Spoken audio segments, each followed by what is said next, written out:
All right, we live? Not just yet.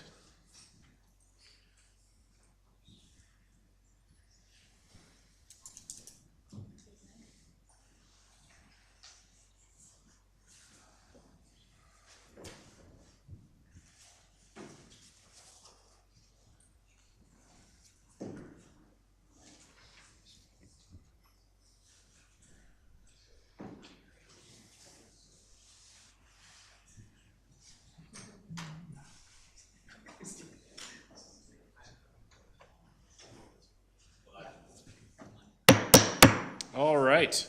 Thank you for joining us, everybody. I am pleased to call tonight's regular council meeting of June 15th, 2026 to order at 5:30 p.m. First order of business is to adopt the agenda. Can I get a motion? Councillor Singh? I'll make a motion to adopt the agenda. Conversation? Seeing none. All in favor? Carried. Nothing on our consent agenda this evening. The meeting minutes next. We need a motion for that. Councillor McDonald? I'll make the motion to adopt the minutes. Okay, conversation, seeing none, all in favor, carried. Public hearings, we do not have one this evening, and that brings us right into delegations, the Cochrane Public Library. Please join us. All right, good evening, Mayor and Council. I'm here to present the Cochrane Public Library. They'll be presenting on their services and a bit of an annual report. This evening we have the Director, Melissa, Vice Chair, Christina, and a Member at Large, Tom. Welcome to the stage. Good evening, Mayor and Council. Thank you for having us here today. I'm Melissa Legacy, Library Director, and I'm pleased to share how your public library continues to be a valuable resource to the community. So first of all, thank you. In 2026, we added 4 new positions, in part thanks to increased funding from the town of Cochrane. We were able to add a part-time custodian, which was a much needed position. Our custodial hours before that were only 18 hours a week, and we've increased them to 34 hours a week. The library is open 61 hours per week and sees approximately 43 visitors per open hour. So more custodial hours were much appreciated. We added a part-time programmer with a focus on outreach. This has contributed to significant increase in our ability to be out in the community. This position works with our new outreach manager, which was funded in 2025. This 0.5 FTE position is key to expanding our outreach, and in the first quarter of 2026, our outreach programming has doubled. We added a part-time leadership assistant. This was a much-needed position to assist with our manager of accounting and HR. We just have the one manager handling both, and there's no backup for that manager previously, so this position was important for cross-training and backup for both HR and accounting administration. And we added a full-time circulation coordinator. This has had a significant impact on the capacity of the assistant director position.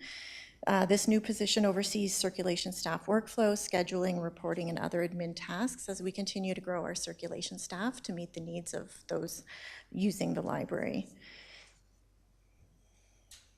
Some highlights from 2025 are listed there. I won't read through them all. However, it's good to know that our Kid Librarian Contest, which was a monthly contest where one lucky child in the community got to be librarian for a month, they assisted with programs, they helped select books for the collection, they got to know staff, and they would each film an interview where they talked about the books that they were reading. This initiative recently won the 2026 Making a Difference Award from the Marigold Library Services at their annual conference. The award honors libraries and their teams for creating meaningful impact through innovative programs. Some community impact numbers for you. So visits to the library, this number is approximately 42 visits per open hour, 42 to 43. We offered just over 1,000 programs, which saw just over 22,000 participants. The items checked out works out to approximately 127 items going out the door per open hour.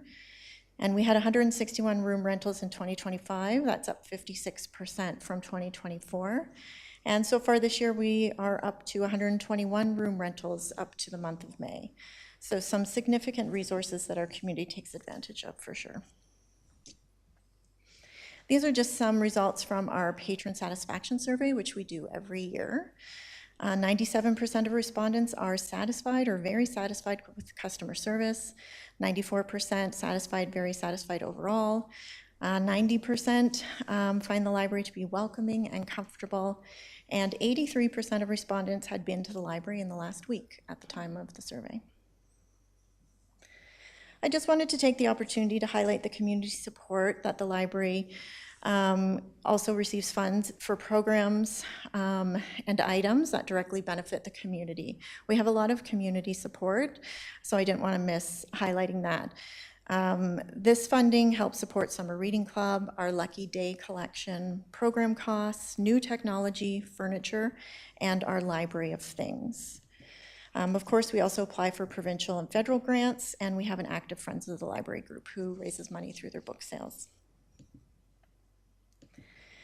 Some things to look forward to.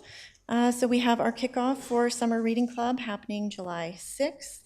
There are more details in the one-pager that was included with this presentation. A focus for next year is developing a fundraising strategy and continuing to advocate in the community for funding to get us to a new library and to sustain services while the community grows. Outreach and partnership in the community is also a focus of ours. It's in our work plans, and our 2 newest outreach positions are enabling us to increase our reach. And the current plan of service ends this year, so there are plans in place to consult with the community and key partners on the next plan of service. I will now turn it over to my colleagues.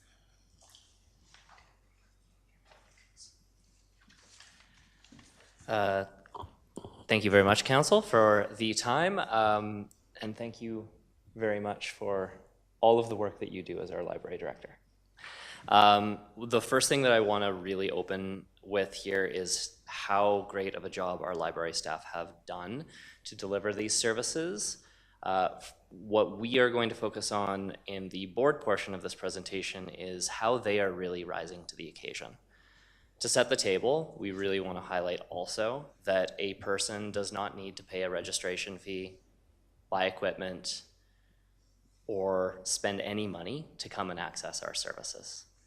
It is an accessible service. They just show up and they're welcome.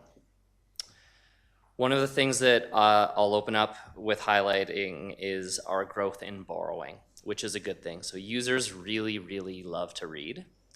And we are now seeing that Cochrane is the largest user of the Marigold library system. So we are the ones who are getting collection items from within the Marigold system, having them shipped in to Cochrane, and then our users are able to access materials. That means that more users are depending on resources that are not accommodated within our facility due to, in part, space limitations. This also means that from time to time there can be delays as people wait for those resources that we can't house within our existing facility.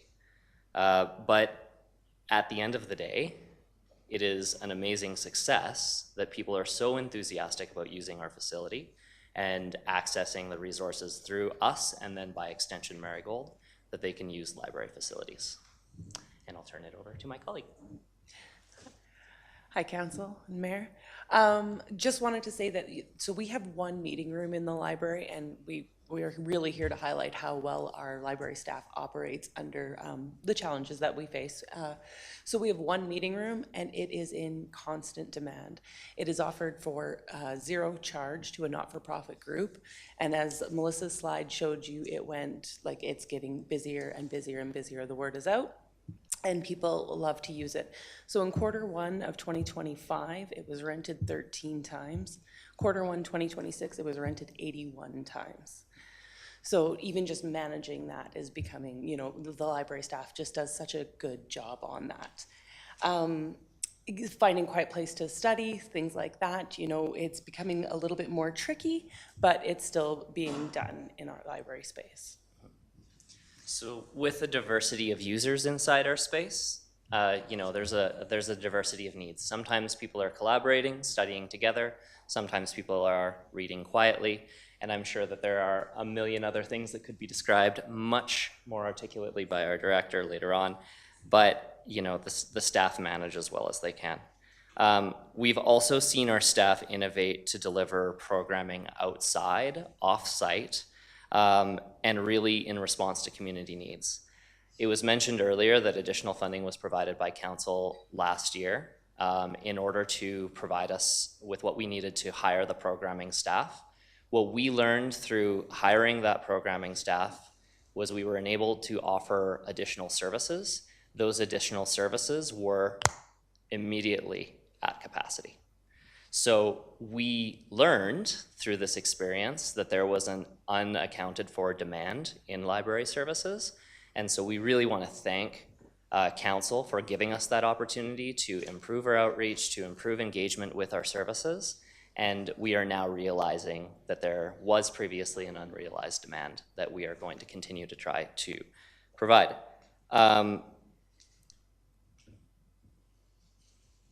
This also highlights some growing pains that we see because as we bring in more people, as we expand our services, there are challenges to actually being able to offer those services inside our facilities. So staff have done things like cap registration for programming or move stuff off-site so that we don't have to turn children and families away for our programming and services. So that's how we're adapting and innovating. But again, thank you to council for that additional funds. It has enabled us to really expand our services. Final point is that our staff are really rising to the occasion. We've exercised innovation, tenacity, passion for the community to keep up with what we need. And we're really looking forward to bringing forward more ideas of how we can keep up with demand and need as more folks come to us. Anything else you'd like to add? Yeah, just that, you know, we're working right now to bring forward proposals to the council and mayor soon, of course, in the future. And we just want you guys to remember that, you know, we're doing everything we can and that we will need your help in the future. And that you think about us during your strategic planning. Thank you so much for your time. All right, perfect. Councillor McFadden.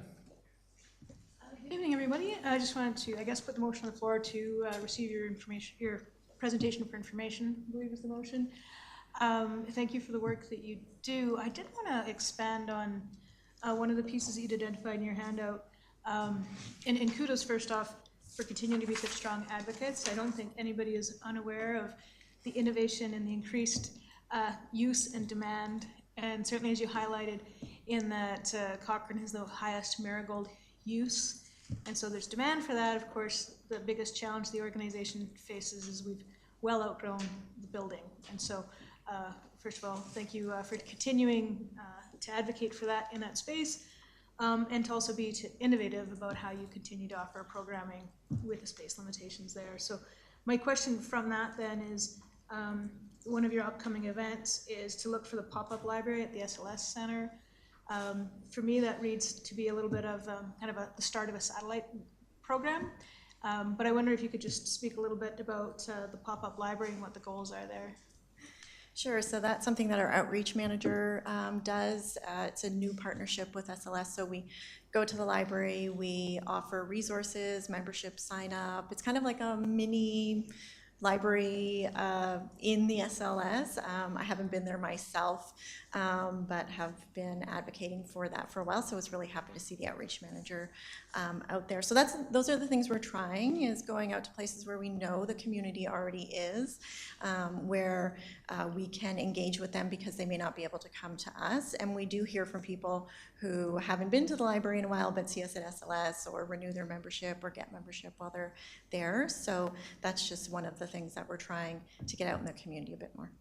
Okay, so the pop-up library, in my head when I read it, I was envisioning like a couple shelves for books, but there's not going to be any books at SLS. It's going to be more like an outreach reminder to folks to come and all the great programming you do. Yeah, it's more information. I think that sometimes they take maybe a few items out there, but it's more a reminder of the Library of Things and promotion and membership, because it's not a static traveling kind of library that we take place. Is a very limited to what our staff can take around with them. So no, not a miniature collection or anything, but that idea that that's accessible and we can provide information about that.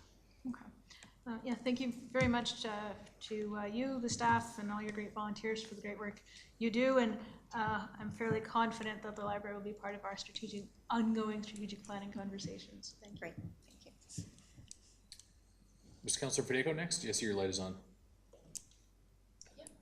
Okay, thank you for all the work that you do. I know how passionate the board is. As being a board member myself, I'm just curious, obviously we all know that a new library is probably on the horizon at some point. Will you be looking or be able to expand if you were able to hire another outreach worker? Is that something that you've considered that would be able to help expand further programming in the future while we wait for that new build? Sure, there are a few things that we can look at, and expanding outreach is, of course, one of the quickest things we can do and probably the easiest thing we can do to get out more. During the course of this year, our outreach manager will be doing some conversations and assessment and potentially surveys to look at what mobile library service looks like in the future. So that would take a couple of years probably, but it is definitely something that we see as sustainable even with a new location, is just being able to be mobile and be out more. So sort of the research phase of that is underway, but more outreach staff we definitely can use. They do still have to have workspace in the library, so that's a little bit of a challenge adding more staff, but we recently did some workroom renovations so we could have a little bit more space for staff there, but there is a component of their work that happens on site as well. I appreciate that. Do you know how much more you could expand staff-wise before you're kind of out of space altogether there? I would say 2 more bodies. 2 more headcount. Yeah. Okay. Thank you for your presentation tonight. All right, Councillor McDonald. Thank you. Frantically typing. I thought this was a really great presentation, and I really enjoyed hearing from the board members as well. That doesn't happen in my experience too often so far. I liked how you focused on all the great work you're doing, and I like how you focused on all the demand and the enthusiasm that Cochrane has for what you do. And I'm guessing you made a deliberate choice not to focus on what a challenging environment you're operating within right now. Challenging because you're so significantly undersized, but also challenging at the provincial level. I would urge everyone listening and watching tonight to take a look at what libraries are facing right now in terms of oversight and operations. I just want to highlight you're sending out 127 rentals hourly into Cochrane. So that's Library of Things and also books, yeah, just throwing them out the door. That's how I picture that. Books for you, books for you. That's incredible. I actually don't have any questions for you, but I couldn't help but turn my light on. I'm a massive fan of libraries. I raised my kids by coming to libraries. I think that you are deploying one of the last free things that families can count on, and that's incredibly important, more important by the day. I think libraries are an equalizer for people, no matter what is happening in their lives. So I guess I would just say I'm really looking forward to Council's strategic conversations about the future of our library, and I'm just a big fan of the way you're working to find ways to expand your outreach despite the conditions that you're currently facing. So thank you for all that you do, to all of your volunteers and to all of your staff. Councillor Singh. Thank you. First, I want to pass along my best wishes to the board chair. How is he doing? And please extend my hope for a full and faster recovery term. So, question is, as the community continues to grow, has the board begun exploring long-term facility strategies? For example, is there any interest in pursuing partnerships, co-location opportunities, or shared service models with other community organizations, educational institutions, culture groups, or public agency as a way to support future expansion, modernization, or improved service delivery? So short answer is yes to all of those. Of course, those conversations have come up in the facility needs assessment, so we've had great conversations about potential. We're a partner of everyone. I could do an entire presentation on all the partners we have in the community, and the people we don't partner with is maybe a list this long. So we do have great partners, and those are great reciprocal relationships where we're either going and using their facilities or their resources, or vice versa, they're using the library. So we collaborate on events, on programs, on paying for things, on grant applications. So all of those things are really a community effort, and the library's main goal in that world is to be the best community partner ever, so that we have all the help that we can get and provide the help that we can in the community. So we're open to any and all partnerships and cross-functional anything, and we talk about that regularly, and it was definitely a focus of the facility needs assessment conversations. Sure, thank you. Councillor Gale. Thank you so much for the presentation. I too really appreciate how positive this all is, and I've met with a few board members, and I can understand their challenges there, so thank you for that. Can you quickly talk about what the new plan of service looks like, and what is that, and what does that entail in when it comes to your long-term vision for the library? Sure. So plan of service is basically a strategic plan. It's just called a plan of service under our structure. And so we're wrapping up our 3-year, and we will be looking for a new one yet to be determined. We haven't engaged in those conversations yet or had that community consultation, but of course we look at prioritizing, what aspects of service do we want to focus on? What aspects of community engagement do we want to focus on? So I think in our current plan of service, we have 28 action items or to-dos. We've met, I think, 26 of the 28 to date, so we've got a couple more to complete for this year, but it's a very long list of things we want to accomplish, all in the goal of increasing service and partnerships and community involvement, so it can cover a vast array of topics, and the new one will be determined by the board and community by the end of the year. Wonderful. Sounds a lot like our strategic planning, so good to hear. Okay, thank you. All right, that just leaves me. And my colleagues pretty much covered it. The work you guys are doing at the library is fantastic. We're totally aware of the pressure coming from Cochrane's growth, and that in order to continue that fantastic work, you're gonna need some sort of investment, a real investment in a significant new facility and capital upgrade. And we're working on it in our plans, it's coming. But we have a lot of stuff we're balancing. So thank you very much for everything you're doing. And we're certainly aware of the needs of the library. And thanks for coming here this evening. Please keep up the great work. With no further questions on the horizon, I'll call the question. All in favor? Carried. Thank you very much. Have a great evening. Thank you. Next up, Municipal Lands Transfer Director Matt Knox.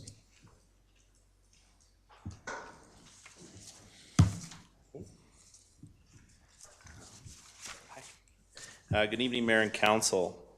On March 2nd, Council received a delegation from the Cochrane Society for Housing Options requesting that the town transfer ownership of the municipal lands associated with the Homestead property to support future affordable housing expansion.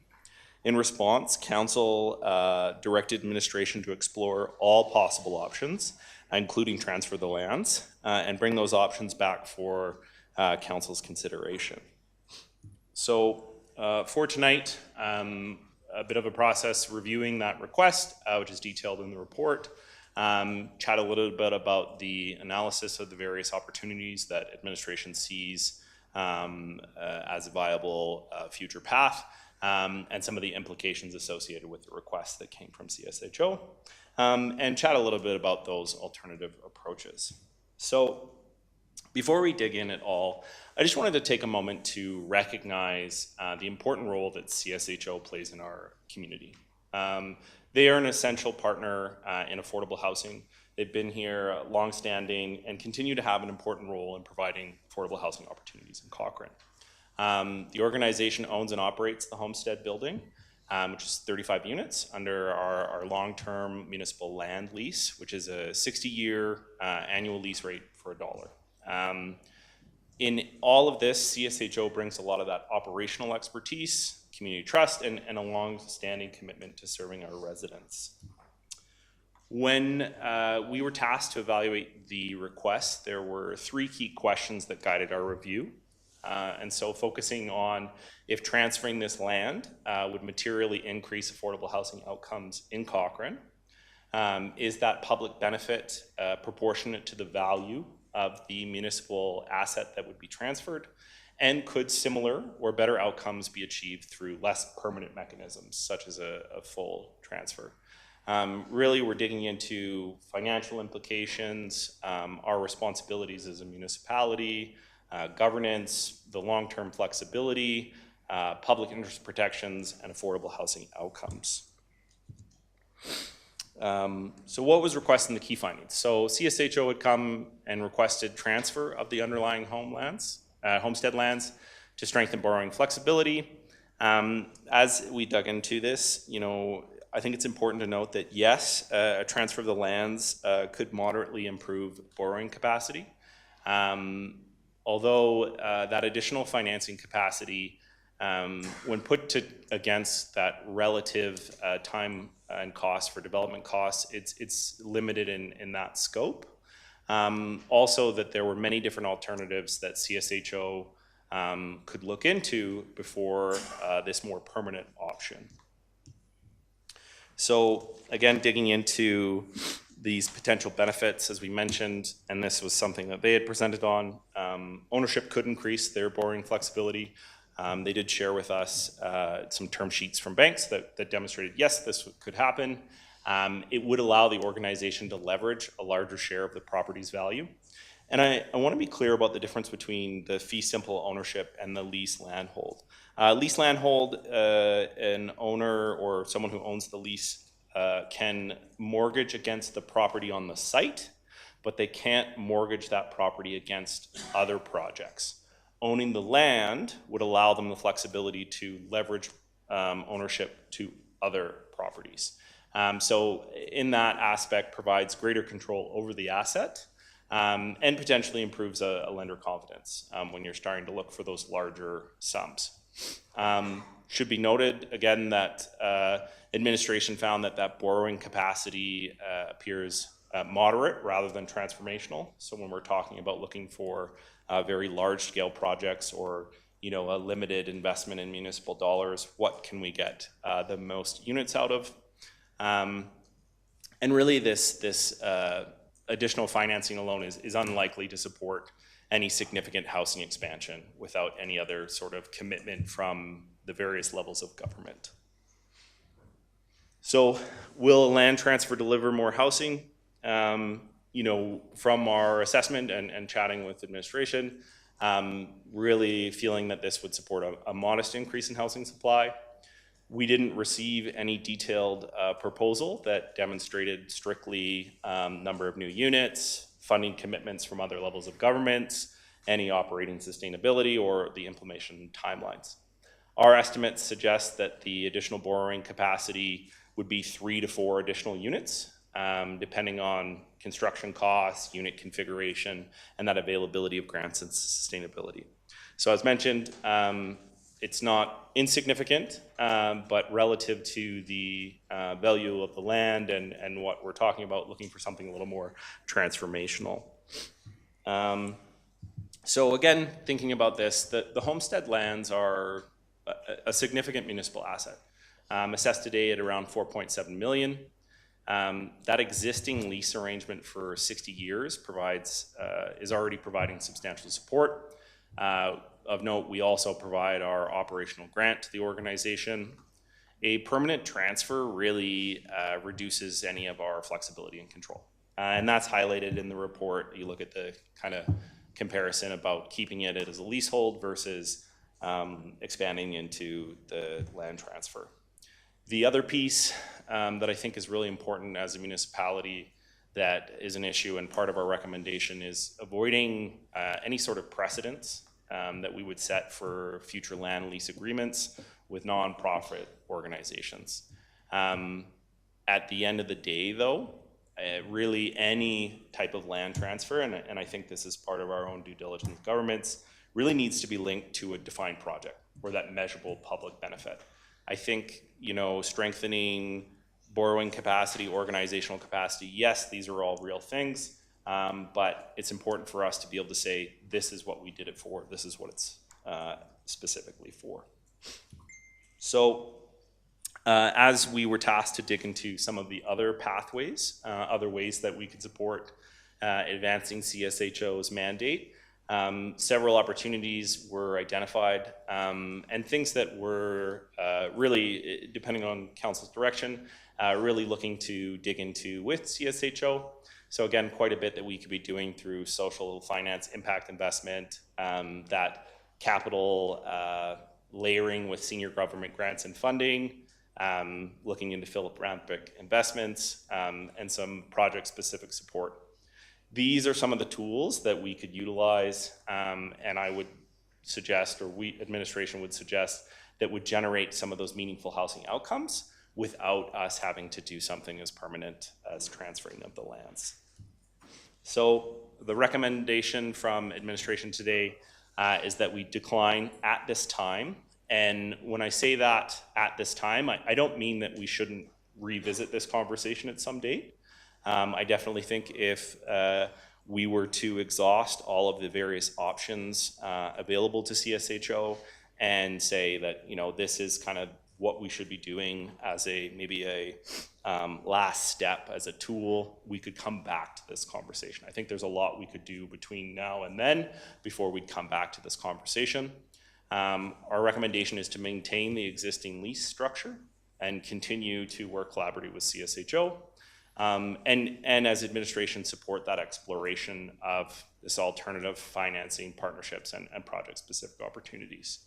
As I said, or what we have there too, is any future land transfer should really be supported by that robust business case with the very specific details.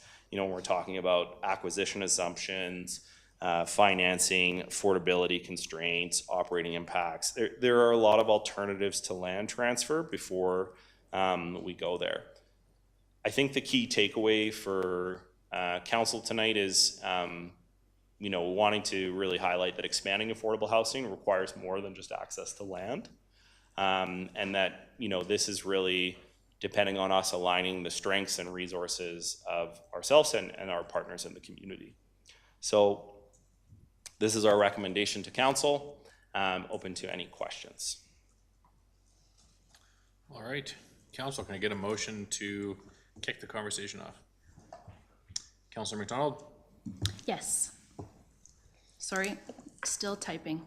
I would like to put option 2 on the table, that council direct administration to further explore the transfer of the municipal lands associated with the Homestead property to CSHO for nominal consideration of $1, subject to legal review and registration of public interest protections on title and subject to community engagement. And I will carry on with my comments. I think it's important to say that a moderate increase in borrowing capacity is significant to a housing nonprofit. So to the town, it feels moderate, but to CSHO, I don't think that they would classify the increase as moderate. I want to point out that we have precedents on this. We've done this in the past. We donated the land underneath the William Street building. This is also quite precedented in other municipalities. This is common practice, I believe, for the city of Calgary. I believe Okotoks has done it. I understand, looking at our land inventory, we don't have the same stockpile as Calgary, but I do think that's an important point to make. I also take issue with using words like immaterial or modest changes to the inventory, because in contrast, the other option is adding no inventory to affordable housing in Cochrane. So modest or immaterial to me are not appropriate words in this conversation. We just reviewed the housing needs assessment recently, and on page 84, it recommends that we identify surplus or underutilized municipal parcels that could be sold or donated to non-market housing providers. Mm-hmm. That is in the housing needs assessment. Also, we just spent a great deal of time having a conversation around the bench about the housing needs assessment, and we learned significant gaps that exist in our community where our youth are leaving Cochrane faster than anywhere else in the region because they have nowhere to live. Our seniors can't find appropriate housing. So it's really, really difficult to have this tool available to us that a nonprofit is ready and willing to utilize to increase something that's critical to our community and not take advantage of that, which I see as a fairly quick access tool compared to other very, very important and equally important conversations that will see us improving this a decade from now or 2 decades from now. But let's take a many faceted approach to this quite complex problem. And then finally, I have so much to say, but I will, for now, end on this one. I want Cochrane to know that we're having a conversation, and a really important one, about how to manage growth in Cochrane, and we know how important that is to our residents. How do we find a way forward with sustainable growth for our community? When CSHO offers suites for affordable housing, they are offering those to existing Cochranites. These are our neighbors, these are our family members who are struggling. This is not new housing for people who want to live in Cochrane, and I'm not saying I have a problem with that, but this case specifically is housing for Cochranites who are having a hard time finding an appropriate, safe, affordable place to live. So that's important to me too, that people realize that. So eligibility is restricted to Cochranites. I'll leave it at that for now, but expect my light to probably come back on again. All right, Councillor Verdejo. Thank you. I'm also supporting option 2 tonight, and I'm just curious. So this isn't giving, option 2 isn't giving anybody any sort of land. It's only to explore the option. So I'm just wondering why that wasn't listed in one of the many recommendations of what could happen is exploring the option and the legalities of donating land for $1. Sure. So through the mayor to Councillor Verdejo. So I mean, something that I think is really important. You know, this was something that we had requested from CSHO. You know, it's exactly the type of information that we would have suggested from them, of understanding, have you explored all the various alternatives? Have you provided this? We did not receive that information from them. And so just to make that really plain and clear, you know, I think there is a lot to be said that, you know, we can work on a future report that supports collaboration, but I would say it doesn't necessarily change the recommendation from administration. You know, in our conversations with CSHO and the executive director, we've been really clear from the get-go, if CSHO was to bring forward a concrete proposal, including those housing outcomes, financing assumptions, affordability protections, and the implementation details, we could assess that properly and potentially be supportive of a stronger path forward. Ultimately, that wasn't shared with us, and chose to proceed with that land transfer request without supporting information, even though council directed us to have that conversation. That wasn't something that was received. I think, you know, it's important, just one thing that I know this wasn't your question, but I think it's important to highlight. I think this isn't a binary 1 or 0 conversation. There's a part of the reason, and this is really important, that council declined at this time. And I think that's an important piece. At this time does not mean no. It means that we would like to see those sort of proposals and understand why the other options aren't viable.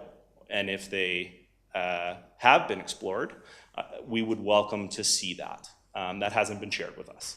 And that makes it difficult to assess that a little bit further. I think, you know, council, it's important to recognize that we are advancing this, and I think there are lots of other ways to expand this. And I think we should be. I think we need to be investing in this space. I don't know if this is the right tool. And that's more specifically where this recommendation is coming from. But back to your question as to why there weren't further recommendations on that, that core financial and planning information has not been shared. Yeah, I guess I kind of look at it that I don't know many organizations that would want to invest a huge detailed amount of plans into something that they didn't know may or may not happen. I'm not against the option one if it came back with a specific time frame. We all know government moves extremely slow. I believe that past council sitting around this table, I believe it was 21, if not earlier, where there was a real push to not only identify that affordable housing was something that we needed to address in our community, but a shovel-ready project. And 5 years later, here we sit and we have 0 shovel-ready projects.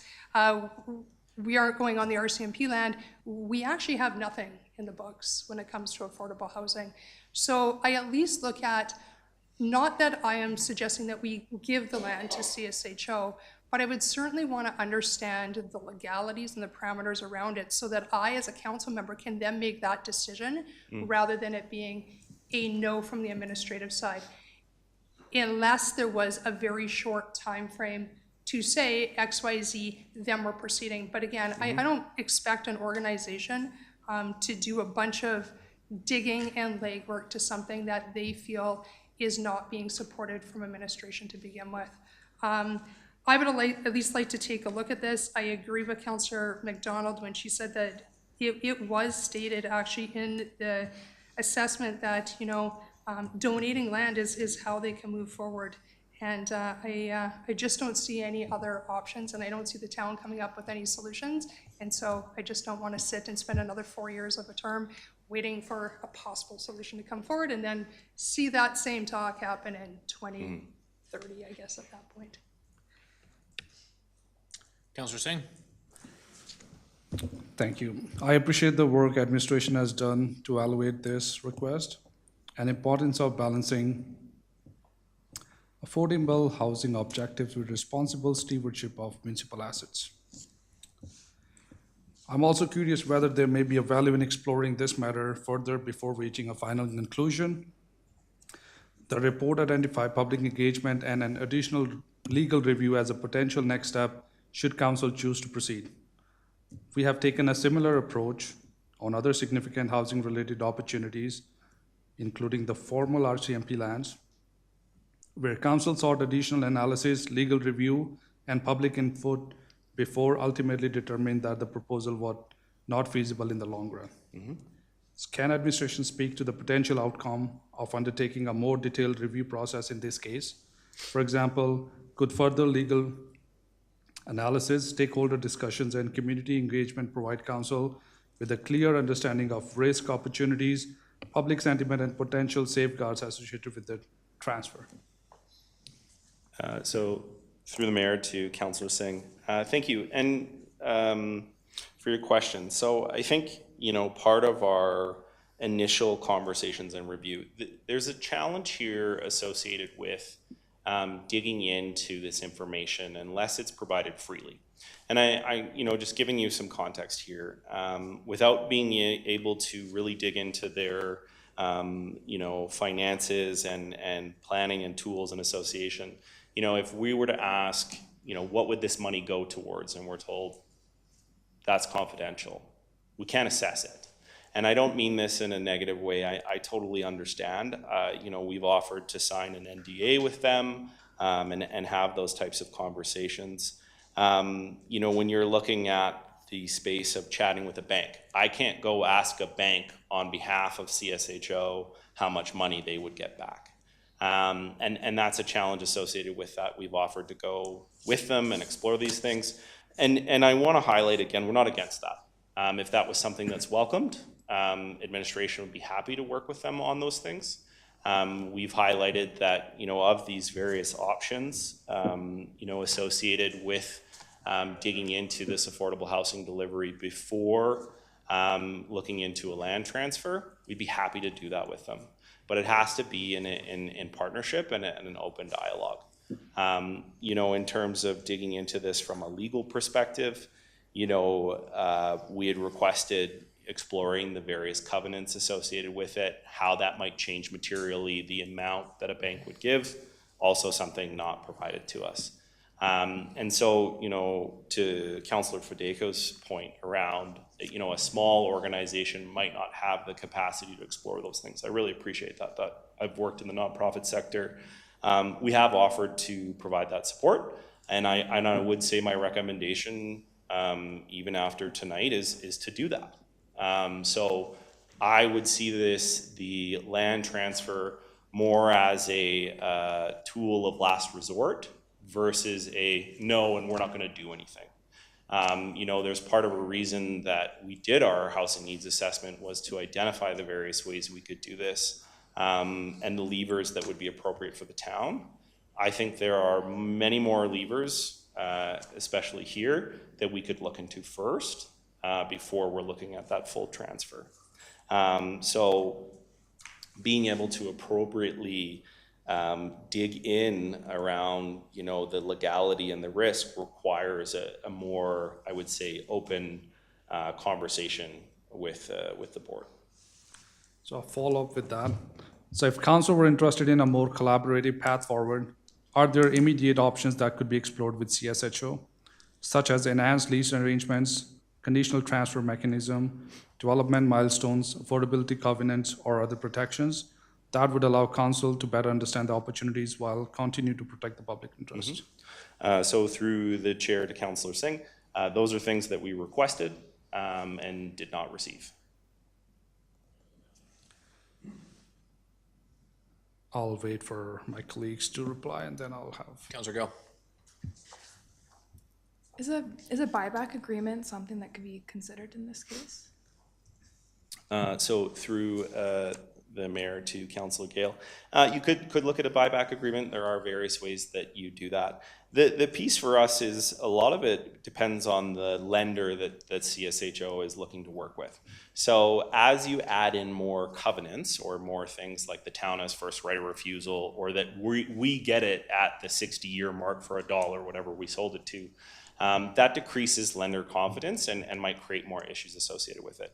No issue with us exploring that. Again, I think if a bank was able to sign off on providing that additional lending capacity, but it protected our interests there, not a problem. I think the issue becomes having kind of that standing buyback. If we were to say in our covenants, we're going to be kind of that first right of refusal, then we have a standing liability that we didn't necessarily have on our books until we made this suggestion, which would be that, okay, and I'm not suggesting this would be the case, but from a risk perspective, if CSHO was to fail or fold or something was to happen and we need to buy it back to ensure that stewardship, well, then we have to be prepared to do so. So in that case, the offer from CSHO to say, hey, yeah, we could do a buyback at the end of the 60 years. Currently, we would get that already. And so I think, again, lots of other ways we could support the organization. I want to be clear that my recommendation is not to not support CSHO. I've been very vocal since I joined the town about that we should be supporting them, but it's a matter of how. Yeah, I think Stony Plain did something similar for $1. It was a 60-year buyback agreement, Yeah. but I don't know how that works out with lenders. So yeah, that would make sense. I think I agree with the idea of there needs to be a better business case with this sort of ask. At the end of the day, it's a $4.7 million town-owned asset. And as much as I think affordable housing is a wonderful thing, and we do need to be doing more to have more units, I would like to see things like this considered, or the other options, before we do this transfer. So I agree with the administration's recommended approach, but I don't want to be seen as shutting down CSHO at all. It's just this time around, I would like to see some more work, perhaps done on this long term. Mr. Mayor, if I can, I just think, I just want to support Mr. Knox here in the presentation in terms of, and certainly Councillor Gale touched on it, as the business case. I think we sat here on March 2nd, there was a delegation that came, and as part of that, there was some additional information that administration were looking for. We have the same objectives as CSHO in terms of trying to support affordable housing. We just need to collaborate, have some additional information, and then, as Mr. Knox has said, I think we want to exhaust all the different options before we look at the land transfer. And that was our position in March. That's our position today. And I appreciate, Councillor Gale, how you were talking about a business case. That's just some additional information so we can help council make an informed decision on this, having all the facts for you. Thanks. Appreciate you jumping in, Mr. Heineman. Over to Councillor Wilson, then Councillor McFadden. Thank you. Just really quickly, my thoughts on it. I think administration has done a pretty great job on this report. It's thorough, it's well reasoned. I appreciate in particular the administrative value assessments, in particular the second point there, which Councillor Gale just brought up, which is whether the public value created through the transfer would be proportionate to the municipal asset being transferred. And for me, the $4.7 million is not proportional to the benefit that we'd be receiving, at least in the plan that I've seen before me. And even furthermore, when I look at option one, which is maybe the one I'm supporting, I totally agree that council direct administration to continue working collaboratively with the CSHO to explore alternative funding and all the other options that Mr. Knox already put on the table. I think option one is the right decision tonight, and that would be the one I'm supporting. Councillor McFadden. Yes, thank you. I'd like to start with a question or two. So in your assessment here, you said it was going to have a moderate impact on their borrowing capacity. And I think if I read this right, to the extent of being able to provide maybe 3 to 4 more units. That's a correct summary? So that was the information that we were provided.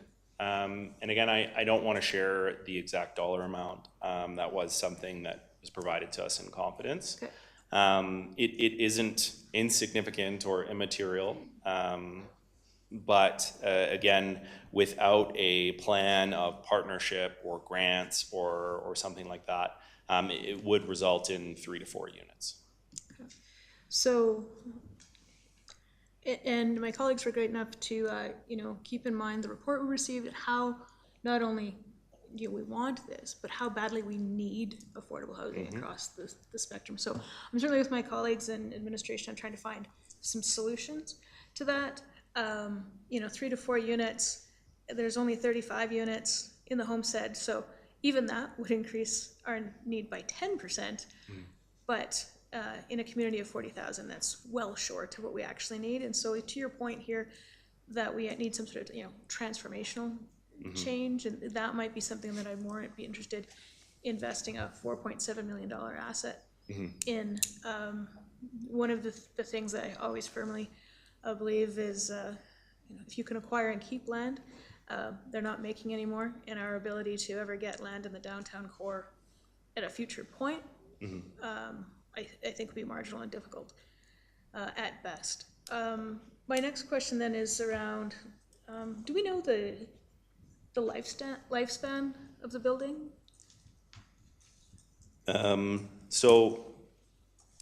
Through the mayor to Councillor McFadden.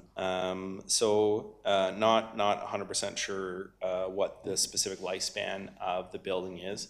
One of the additional recommendations that we had explored, and I think this would be a great one at a future time too, is an extension of the leasehold agreement. So if there was something like the building required a big retrofit or something like that, a leasehold extension would allow them to increase the borrowing capacity on that property specifically. I'm not sure what the exact lifetime of that property is, but it's something we could come back to council to from there. Yeah, I think at the end of it, like even 4 units would make a difference in our community. That being said, I really have a hard time giving up land in any case. If I may, one thing that I think will be coming forward, council strategic planning and as part of our housing strategy, I do think that having a land acquisition strategy for our affordable housing is very important.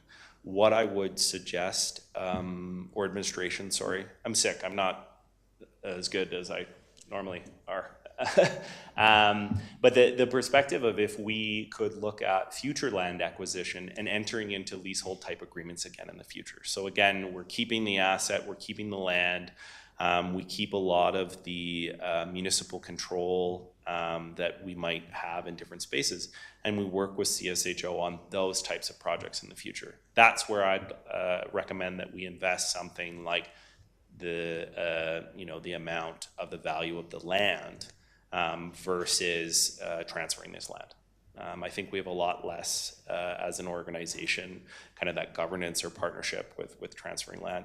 But not to say that I think we should very much so consider future land acquisition that we would then partner with CSHO on, because that's an important piece or a barrier for them for these larger projects. So, sorry.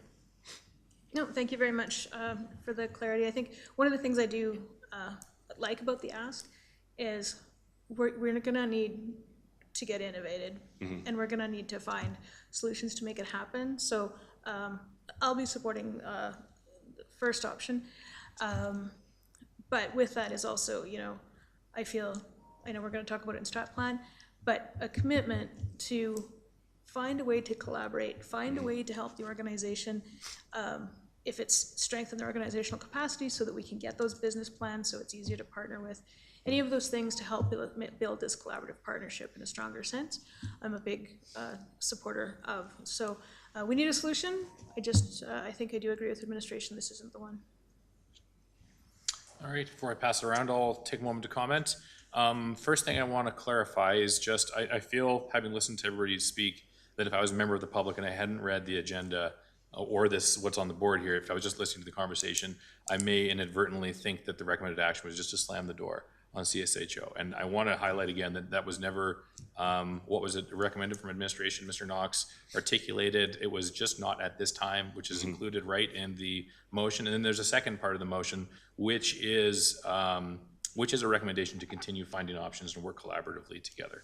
And so what I see is the difference between these two motions. Option one put forwards by administration, options two, which is on the table, which is put forwards by Councillor McDonald. It's a matter of who the onus is on for the next steps. The way I'm understanding option two is that we would be sending administration away to find the solutions, whereas if we move forwards with option one, we're leaving the onus on CSHO to pitch us and convince us why this is a good idea. And I prefer option one over option two. For a number of reasons that Mr. Knox has shared with us tonight. I also want to highlight, Mr. Knox, that your recommendation carries a lot of weight with me. Having heard you give a number of presentations on housing, I feel very confident that if you felt this was a way to move forwards to advance affordable housing in Cochrane, you would certainly be recommending it. I think if anything, you're biased towards wanting to support more affordable housing.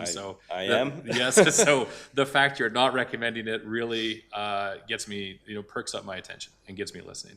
And the other thing for me, I also think along the lines of what Councillor McFadden said, that our land is an incredibly valuable asset, irreplaceable almost. Like if we lose a piece of land this large in such a strategic location, that is a decision that has an impact not just decades out, but potentially hundreds of years out.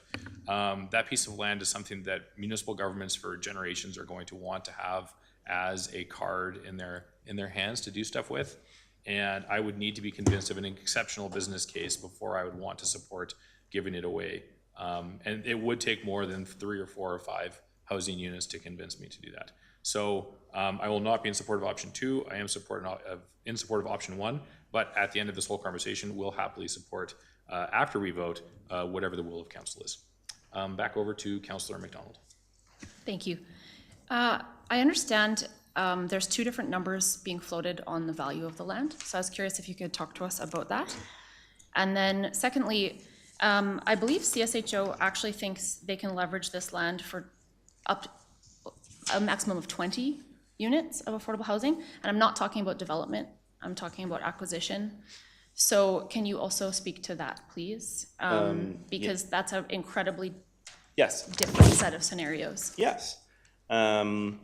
So first, the 2 numbers. Where are you seeing the 2 numbers? My apologies. This is Thank you. I don't think it was in your report, but just 1 second here. I received other information that the value of the land is 2.18 million. So I don't know which is which. So the 4.7 is the municipal assessment of the land. 2.1 might be what's sitting on CSHO's finance balance book. So that might be the discrepancy that you're seeing there. But happy to explore that more depending on the information. The conversation around CSHO suggesting up to 20 units, that email came in after our recommendation went, and their email came in, so that's Sunday, suggesting that this increase in borrowing capacity could potentially support up to 20 affordable housing units. However, again, no acquisition plan, unit costing, lending confirmation, debt serving analysis, grant stack, affordability commitment. There's nothing to provided to support that estimate. I'd love to see it. I'd love to see the details of it. You know, without those assumptions, the 20 unit figure remains aspirational rather than evidence-based. And I think that's very important as myself. You know, it also differs from our previous discussions with CSHO, where the practical impact was discussed more in the range of 3 to 4 units. You know, if CSHO believes that impact could be material higher, we would need to see the assumption behind that estimate before we would make any further recommendations. So, CEO Hyndman, did you want to jump in? I just wanted to talk a little bit about the value to the town has disposed of land in the past, and we're talking about an assessed value. Typically when we do this, and this was part of the discussion on March 2nd, to get an appraised value, values change, and certainly it could be higher. So we're discussing a number today that could be higher or lower depending on that. So again, this is an important piece of property. I understand what we're trying to achieve. As I said, I think we have shared outcomes in mind, but it's just how we do it, and that I think is the most important. So again, typically when we're going to dispose of land, we would bring that value to council. Council would be informed by that value and have that. So even using 4.7, I'm a little bit concerned about right now without having an up-to-date appraisal. Thank you. Councilor McDonald, did you have further comment? No, for now. Thank you. Councilor Fideko? Yeah, I guess just go back to, I've listened to everybody's comments around the table, and I certainly don't disagree with what everybody's saying. However, option 2 is not to give somebody a piece of land. That is not on the table right now, period. It's about investigating what the transfer of land could possibly look like. So again, I'm kind of saddened that it wasn't in the first recommendations anyways, that it would just be looked at as an option, even if it was the last option on the list, rather than saying, no, not at this time, with no defined date of when it could possibly come back. If you had said to me, hey, in 6 months' time, we will reevaluate this, I probably wouldn't have a problem voting for option 1. But option 1, as much as you say it doesn't shut it down, it does shut it down right now. And so it shuts it down for whoever long. However, you need to get the information from CSHO. CSHO might say that they've provided that information. It feels like everybody has their own story in this conversation, but I feel like taking it away just shuts down that option altogether, and there's no giving of any land here without that coming back for council's full discussion and disclosure of what that would look like. So I just wish that was the option that was supported around the table, because it's not giving away land and just handing it over.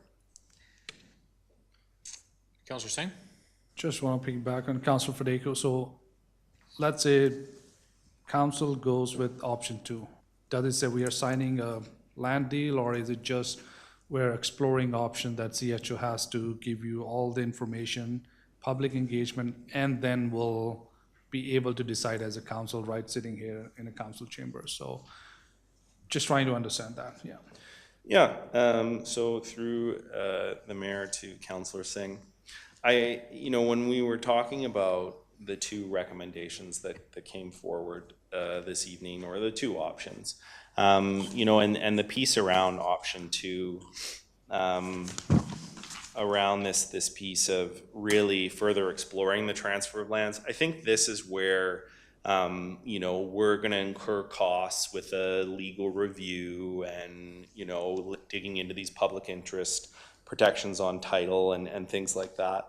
I think the piece and part of the reason that we're suggesting at this time we don't move forward is we've requested this information from CSHO, and to not have it provided, I think to then make us hunt that down from a lawyer and the costs associated with it is a bit problematic.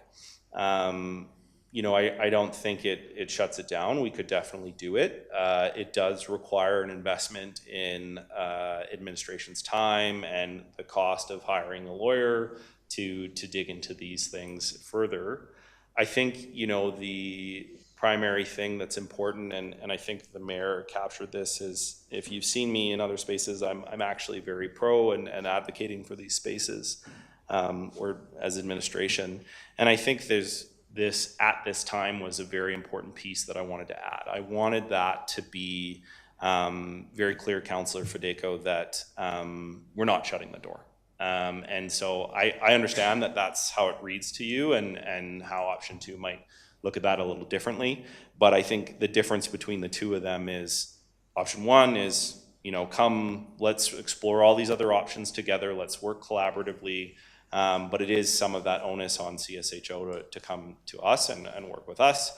Whereas option 2 would require us to start digging into more of those legal and law reviews. In my mind, option 2 is a step towards land transfer, when if council's assessment is that we shouldn't go down that path yet, not at this time, that we should start with the other options first. I'm not against the tool of land transfer. I want to be very clear about that either as well. Professionally, I think that it has a space and time, but it would be after finalizing those other options. So to follow up on that, so if I may, Councilor McDonald, could we add something, a timeline or something to option 1 that it gives the CSHO opportunity that, yes, we are providing them some timeline. If it's not feasible or they don't provide, we are not like, you know, hey, we're still gonna work, but it'll take us a longer time. I don't know if that's something could be explored and if administration could. And just to clarify, for again, not just for council, but anybody who might be watching the public, because there's 2 paragraphs on the screen here, I hope nobody's mistaken, that is not option 1 and option 2. Those 2 paragraphs are option 1. Option 1 is not paragraph 1 and option 2 is not paragraph 2 here. So there is already baked into option 1 this ongoing collaborative effort. There isn't a timeline on it, but it is included in the recommended option 1. The difference, as I understand it, between option 1 and option 2 that's on the floor is option 1 leaves more of the onus and responsibility on CSHO to go and do the homework and make the pitch, whereas option 2 would send our staff and our resources to go and make the pitch for them, which I don't think is the right way of doing it, to be honest. If we're giving away millions of dollars of land, somebody needs to convince us to do it. yeah, and option 1 in the report as well is, you know, we've highlighted that one of the implications is that it allows for a future reconsideration if that business case is provided. So if we're able to see the where that estimate of 20 units is and what that looks like, you know, that could be a different consideration for council. And we would come at a different date happily with that. Okay, Councillor McDonald. I like the mayor's positioning of it, but I also feel that for a nonprofit with 1.5 equivalent staff, compared to our town departments, I'm very comfortable putting the onus on our town departments to advance this.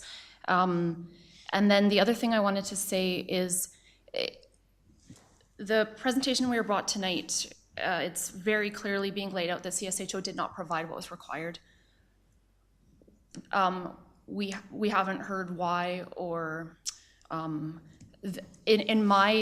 my knowledge and to my conversations, they believe they have. So I think that's also really important too. Council's hearing from admin that they did not, And so there is a disconnect here that is slowing down the advancing of affordable housing for Cochrane. And that's incredibly frustrating. So I see where we're headed, and I am here as part of a team, and I will stand by the will of council. But whatever is decided tonight, we have to do better to have conversations that result in fulsome information for council to make decisions. So to Councillor McDonald through Mayor Nagel, I 100% agree.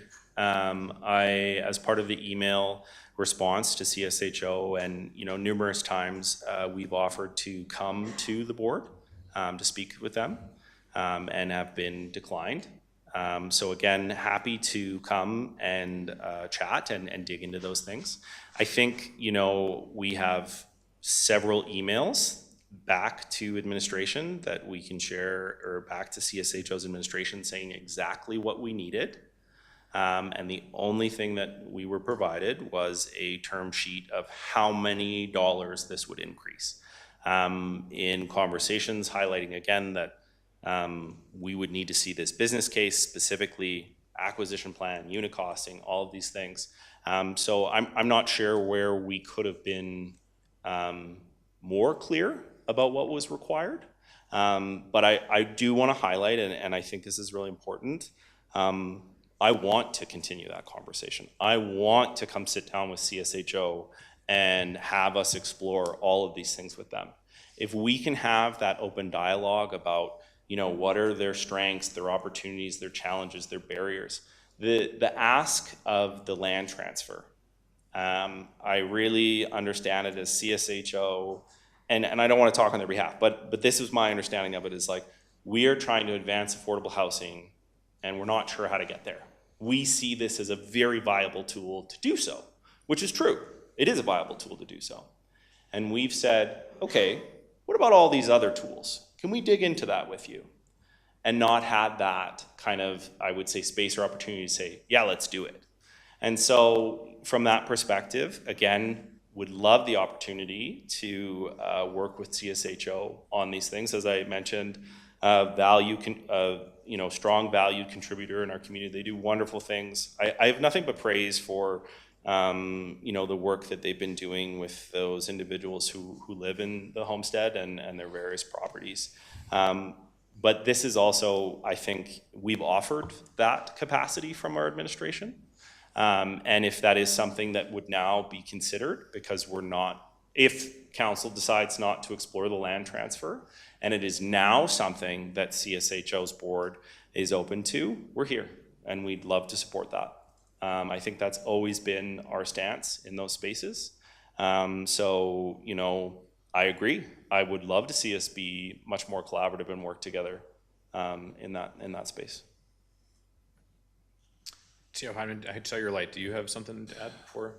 I just wanted to share that as I've listened to the conversation, I think one of the benefits here, Mr. Knox, I think, has provided a series of different options, and to explore those options, also having the information that would, regarding a land transfer, would benefit council. So you can look at, here are all the options. If we could explore this with CSHO, I think we'd be in a really good position, and then council could make the informed decision.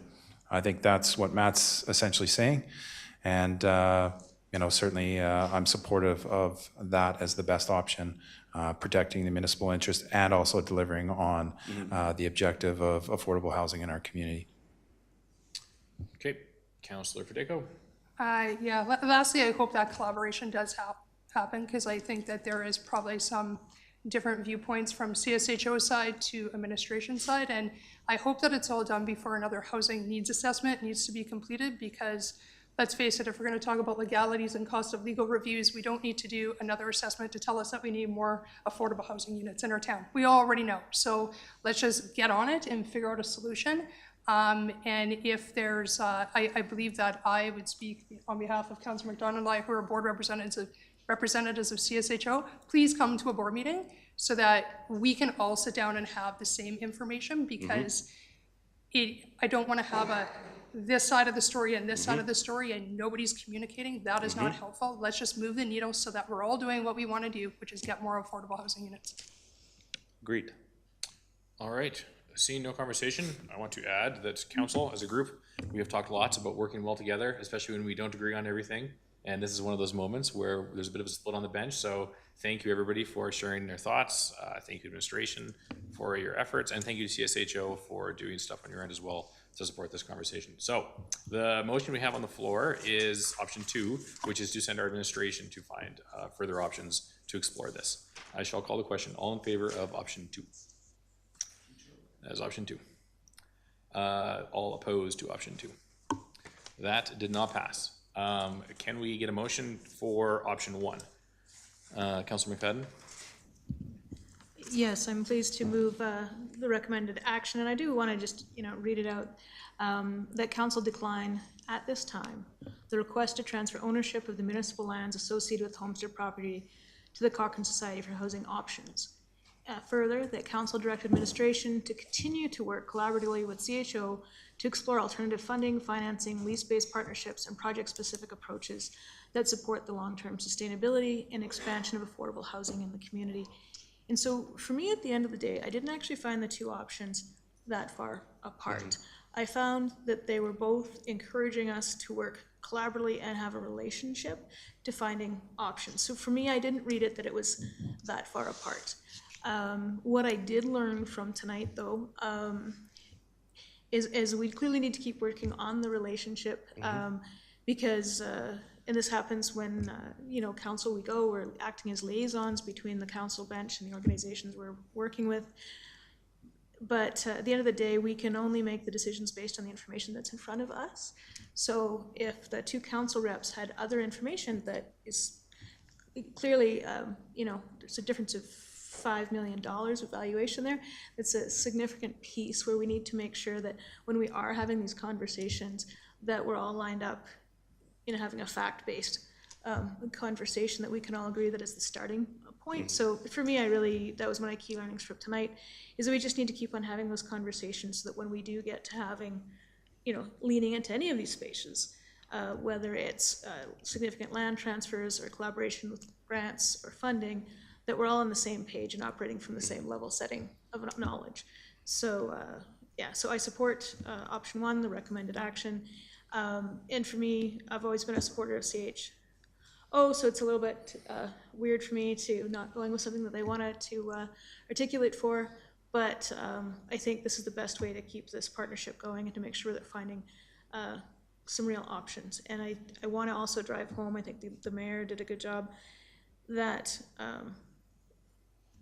that we're aware of the need for housing options, that we're going to have to get innovative, and we're going to have to work with partners, all of our partners, to get there. So as much as it's, I feel my colleagues are disappointed with maybe where the bench is going tonight, it is important to me, and I feel from everybody that we keep finding collaborative solutions. So that's my lens and the principles from why I'm voting on this tonight. Okay, lots has already been said, but this is a brand new motion, so does anybody have anything else to add? Seeing no further conversation, I will call the question. All in favor of option 1? Those opposed? That motion is carried. How about we take a 10-minute break, come back here at 3.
Okay, we're gonna dive back into it, folks. On to Captain Hugh Jeffries Park, led by Director Ambrose. All right, good evening, Mr. Mayor and Council. This evening I'm presenting a recommendation to dedicate a municipal park in honor of Captain Hugh Jeffries and to seek Council's approval to name the Central Park located on 59 Emberside Green in Fireside as Captain Hugh Jeffries Park. Captain Hugh Jeffries served the town of and community for more than 3 decades and was widely recognized for his leadership, commitment to public safety, mentorship, and dedication to the community. He served with the Cochrane Fire Department for 32 years and was one of Cochrane's first full-time firefighters. Deputy Fire Chief Wallace describes Captain Jeffries as dedicated and professional with a deep sense of care for the people he protected. He was committed to public safety, a leader among his peers, and respected by his colleagues for the way he supported those around him. Among his notable professional achievements, Captain Jeffries received the Governor General's Fire Services Exemplary Service Medal in 2013 and the Long Service Award in 2022. Following his passing, his family approached the town with a request to commemorate his service through the naming of a municipal park. Administration followed the town's naming of streets and public areas 2303 policy for this request.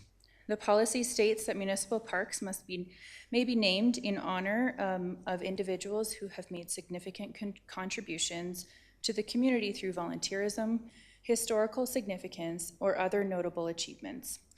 The proposed park also exceeds the minimum size requirement outlined in the policy of 1 acre. As required by the policy, the proposal was referred to the Cochrane Historical Archive Preservation Society for review. In addition, administration undertook consultations in alignment with the policy's intent and engaged with Cochrane Fire Services, the Cochrane RCMP, and the Parks and Recreation Committee, and representatives from the development community, receiving positive feedback and support for the proposed honorary naming. However, final approval of the park naming rests with Council. Should Council approve the request, a dedication sign would be installed at the north entrance of the park where you see the red star on the map. Additionally, through this review, administration also identified opportunities to modernize the naming of streets and public areas policy and will be bringing forward a comprehensive policy update in the fall.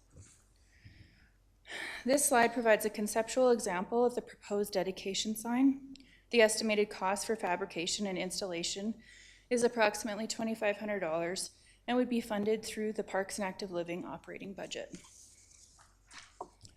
This evening, administration is recommending that Council approve the naming the park at 59 Emberside Green in Fireside as Captain Hugh Jeffries Park. Should Council approve the recommendation, administration will coordinate the fabrication and installation of the signage and work with the Jeffries family on a future park dedication and sign unveiling ceremony. Members of Council will be invited to participate should they wish to attend. Thank you, and I'm happy to answer any questions. Councillor Gale. I'm happy to move the recommended action to dedicate this park to such a wonderful man, and his service was just impeccable. So yeah, I know when this came to the Parks and Rec Committee, everyone was so thrilled, and the one, I guess, critique was about the sign, and I'm really happy to see that changed. For everyone else that isn't on the committee, there was a dog poop sign, and the committee ultimately decided that it wasn't very tasteful. So I'm really happy to see those changes, and I think this is just wonderful. So super happy to see this. Councillor McFadden. Yes, I'm super pleased to support this as well. I think it's a great way to recognize Hugh, and I really can't think of anything more appropriate than to recognize a firefighter in Fireside. So hopefully we'll keep it to embers over there, guys. But yeah, this is great. Councillor Fidego. Happy to support as well. I'm just curious, why that park? Does it have any significance? It doesn't really say in the report. Through the mayor to Councillor Federico, so when we were working through the policy, one of the requirements was the sizing. So we went through and made sure that we were looking at parks that were over 1 acre in size and that hadn't already been previously named. And we worked with the Jeffries family to make sure that it was an appropriate park for the naming. Perfect, and it sounds like everybody is in support, so I can't see any reason to not support it. Councillor Singh. Thank you. I would say thank you to the administration for bringing this recommendation forward, and most importantly, thank you to Captain Hugh Jeffrey for his many years of dedicated and commendable service to the Cochrane community. His contribution to public safety, leadership, mentorship, and community service have clearly left a lasting legacy. And it is fitting that council has opportunity to consider this recognition. And I thank all the members of the service present here and also the family. Just a comment in there, do you know if there are any other names or honorary requests in line? Through the mayor to Councillor Singh, we do not currently have any other requests, but through the process, we did identify multiple gaps in the current policy where we're going to be bringing that forward to help make the process much easier. The Jeffries family was very patient with us as we made sure that we were hitting everything in the policy, but there's nothing else that's in line right now. So, and with my council colleagues, I'm happy to support that. So. Yeah, this is a great agenda item. It's a nice feel-good item to honor somebody and their service to our community. I will certainly do everything I can to be at the unveiling event. Looking forward to that. One question and request I have, when we do the signing, could we try and put some information, perhaps a bit of a bio that we work with the family to get? Often things are named after people and you have to like Google it to figure out who they are, which nobody ever does.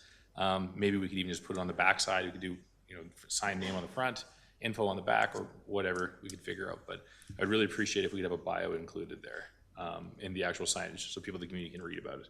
Absolutely. So our plan right now, we will have the park name, information and address, the bylaw icons, and then the QR code that would link users to his story. We can explore maybe putting it on the back. We'd have to work with our communications team as well. Okay, great. That'd be an excellent thing to include in the policy. Yeah, okay. For sure. Council, anything else? All right, and thank you all for your service. I saw some people rushed out to an emergency. Councilor McDonald. Sorry, I just wanted to also thank you all for being here, and I'm really, really happy to support this. Yeah, it's a nice thing to be able to talk about this evening. So thanks for being here and the great showing. And I look forward to hopefully attending and look forward to going and looking at it in Fireside. Great. Call the question. All in favor? Carried unanimously. Thank you. Thank you very much. Okay. Next up on the agenda, 2027 to 2029 budget engagement. Ms. Hubrecht.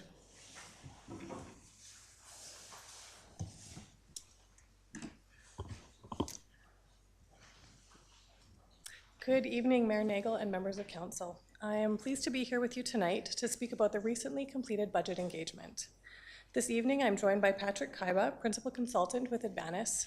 Mr. Kaiba will be presenting the detailed findings from our statistically valid budget engagement survey, which was included in your agenda package.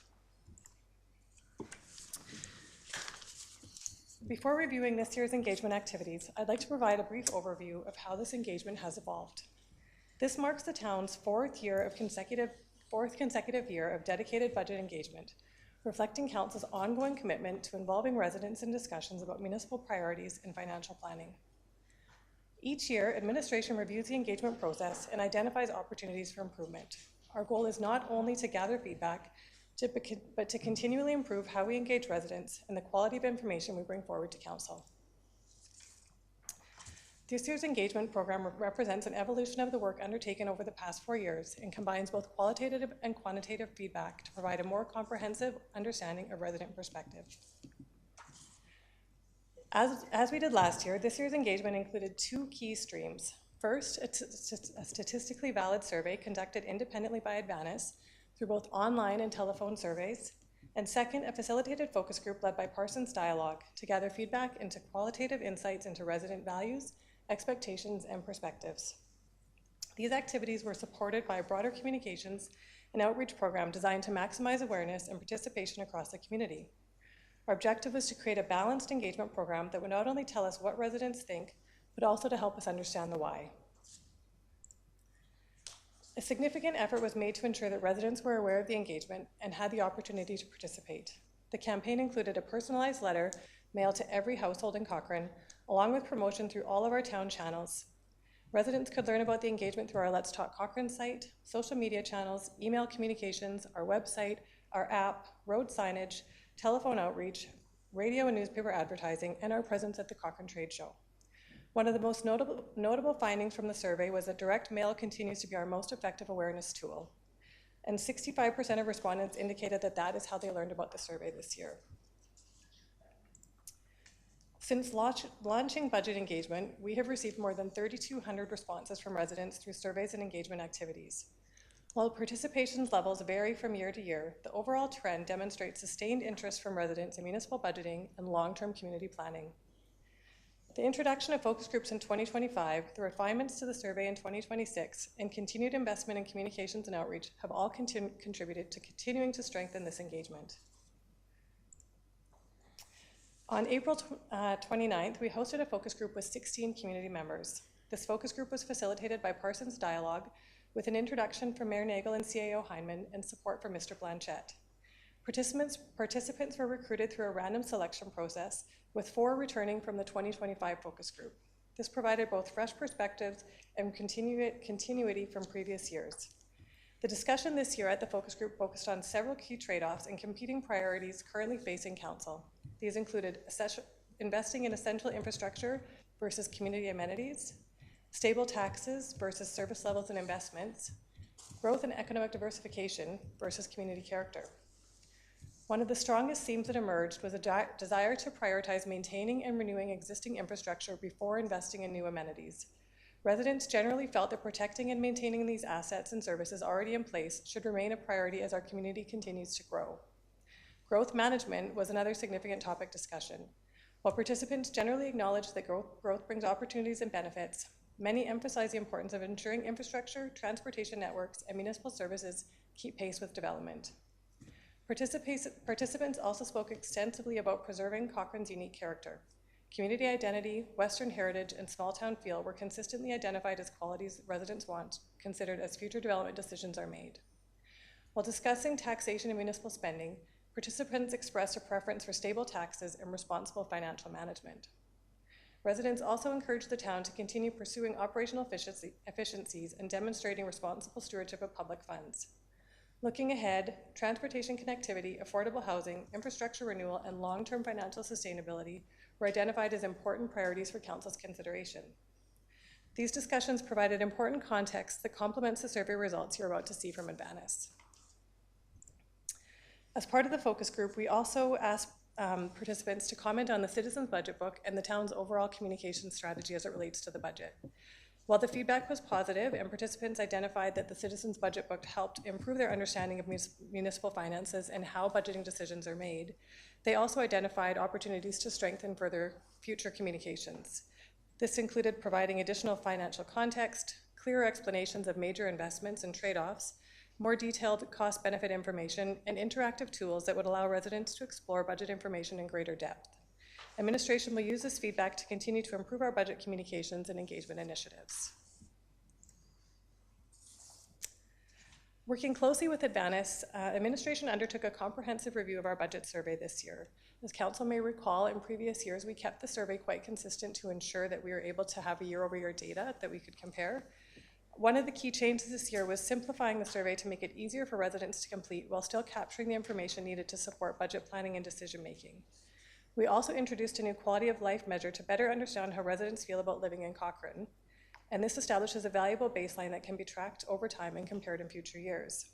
In addition, we added a question that provided more context about municipal tax rates in comparable communities. I'll now invite Mr. Kaiba to walk Council through the survey methodology, key findings, and insights gathered through the statistically valid resident survey. And following his presentation, I'll return to conclude the presentation and answer any questions that Council may have. Thank you, Kristen, and thank you, Mayor and Council, for this opportunity to present the budget planning survey. from this past year. So the budget planning survey was administered in April of this year and a little bit of May. We, as Kristen said, we sent out, every household received a letter with instructions on how to access the survey. We also phoned a random subset of people to make sure that we could get a good mix of people. And then they were sent a link that they could use to access the survey, and they could complete it either on a computer or on a mobile device. Most of them completed it on a mobile device. And the results are statistically valid, and the margin of error is plus or minus 3% if we're looking at all of the results altogether. So looking at the overall quality of life in Cochrane, it's remarkably high. When we look at the percentage that say acceptable, good, or very good, 99% of the respondents said that they have acceptable, good, or very good quality of life. It's so high that we actually checked this to make sure we hadn't messed something up. We do a study across all of Canada, actually, and we ask the same question exactly the same way. And when we looked at other municipalities in Alberta of similar size to Cochrane, the benchmark is 84%.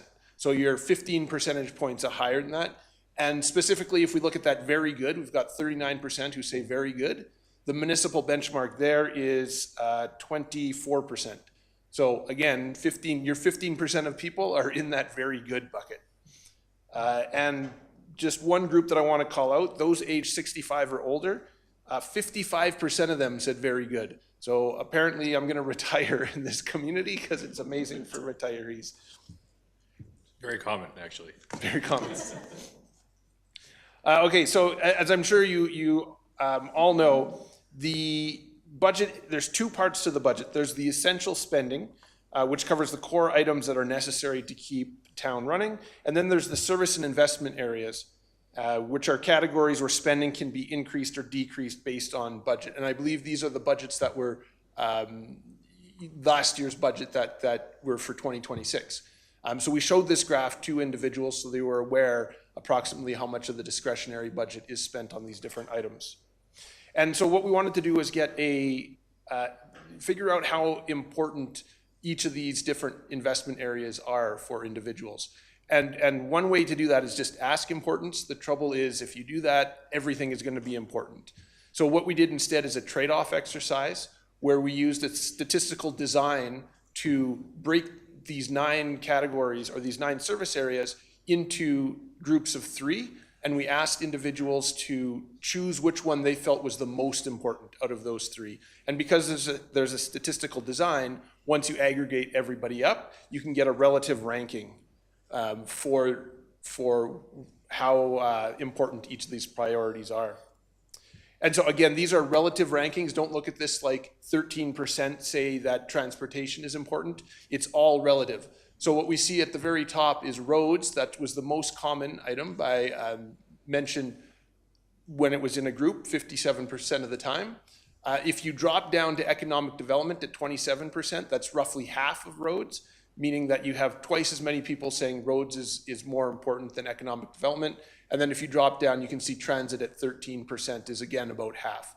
So what that means is if you had a group of 7 individuals, 7 random people, and you said out of roads, economic development, and transit, which is the most important, you'd have 1 would say transit, 2 would say economic development, and 4 would say roads.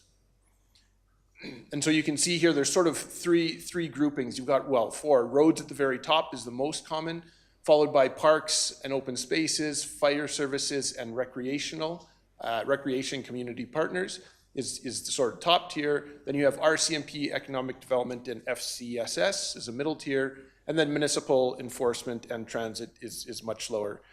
Again, certain individuals, I'm sure, would say transit should be number 1, 13% for sure, especially if you rely on it. Same with some of these others like FCSS. So after showing them that, we said, is there anything else that should be spent or any other comments you have on the spending priorities? And the large gray bar there, 62% didn't have any comments. And then among those who did have comments, 27% suggested to increase or spend more in certain areas, while 5% said to spend less. And the areas that people suggested was quite varied. I believe the full report has the full breakdown, but you can see here the top items were to improve or spend more on recreational facilities, and spending to keep up with the population growth, and spend more on roads, and spend more on parks and open spaces. We then transitioned to asking about infrastructure. And so we listed these 5 different infrastructure priorities, and we asked the respondents to choose which ones they felt was the top response, the top infrastructure priority. And the top one that came out by about a quarter of people was transportation infrastructure, which aligns quite nicely with what we saw, roads being the most important, followed by utility and core infrastructure, and then public safety facilities. We then asked an open-ended question asking if there were any other projects or goals that council should be aware of that they feel was important. And again, we've got 48%. We don't have a bar because it would have been too long, but 48% didn't have any comments because we've already shown them a number of services as well as infrastructure. Among those who did have comments, it's interesting, the top 2 were one group who were saying stop development and stop urban sprawl, whereas the next group at 11% say we need to build and expand and maintain infrastructure. So a little bit of duality. I don't know if it's competing, it's similar, but there's a group that sort of phrased it more like let's get away from the expansion, and others that said let's prioritize it and fund it. And then the next set, we've got a couple here about recreation, so additional recreation facilities and expanding and building new outdoor areas is at 9% and 7% respectively. We then showed these different priorities, and we said, which of these priorities do you think is the most important for the town? And the top one there is focusing on the long-term fiscal sustainability, followed by investing in new and maintaining existing amenities. This has jumped up, that's why there's an arrow. It's statistically up from last year, up to 24%. Part of the reason it's come up could possibly be because we've changed the survey. Previous surveys, we didn't ask that infrastructure piece. And so I suspect, but I cannot prove, that because we asked about infrastructure, people are now selecting it. Hey, you know what? Infrastructure is important. And then we've got 14% who say plan for future growth. Again, I think some people had already said that it was important, so they may have picked a different item. And then the final thing I'll touch on here is we showed these 4 different tax strategies. And I apologize, it doesn't show up so well on the screen. But the options were to either maintain or reduce services, or to increase services, and then with those comes a increase, decrease, or keeping the tax level the same.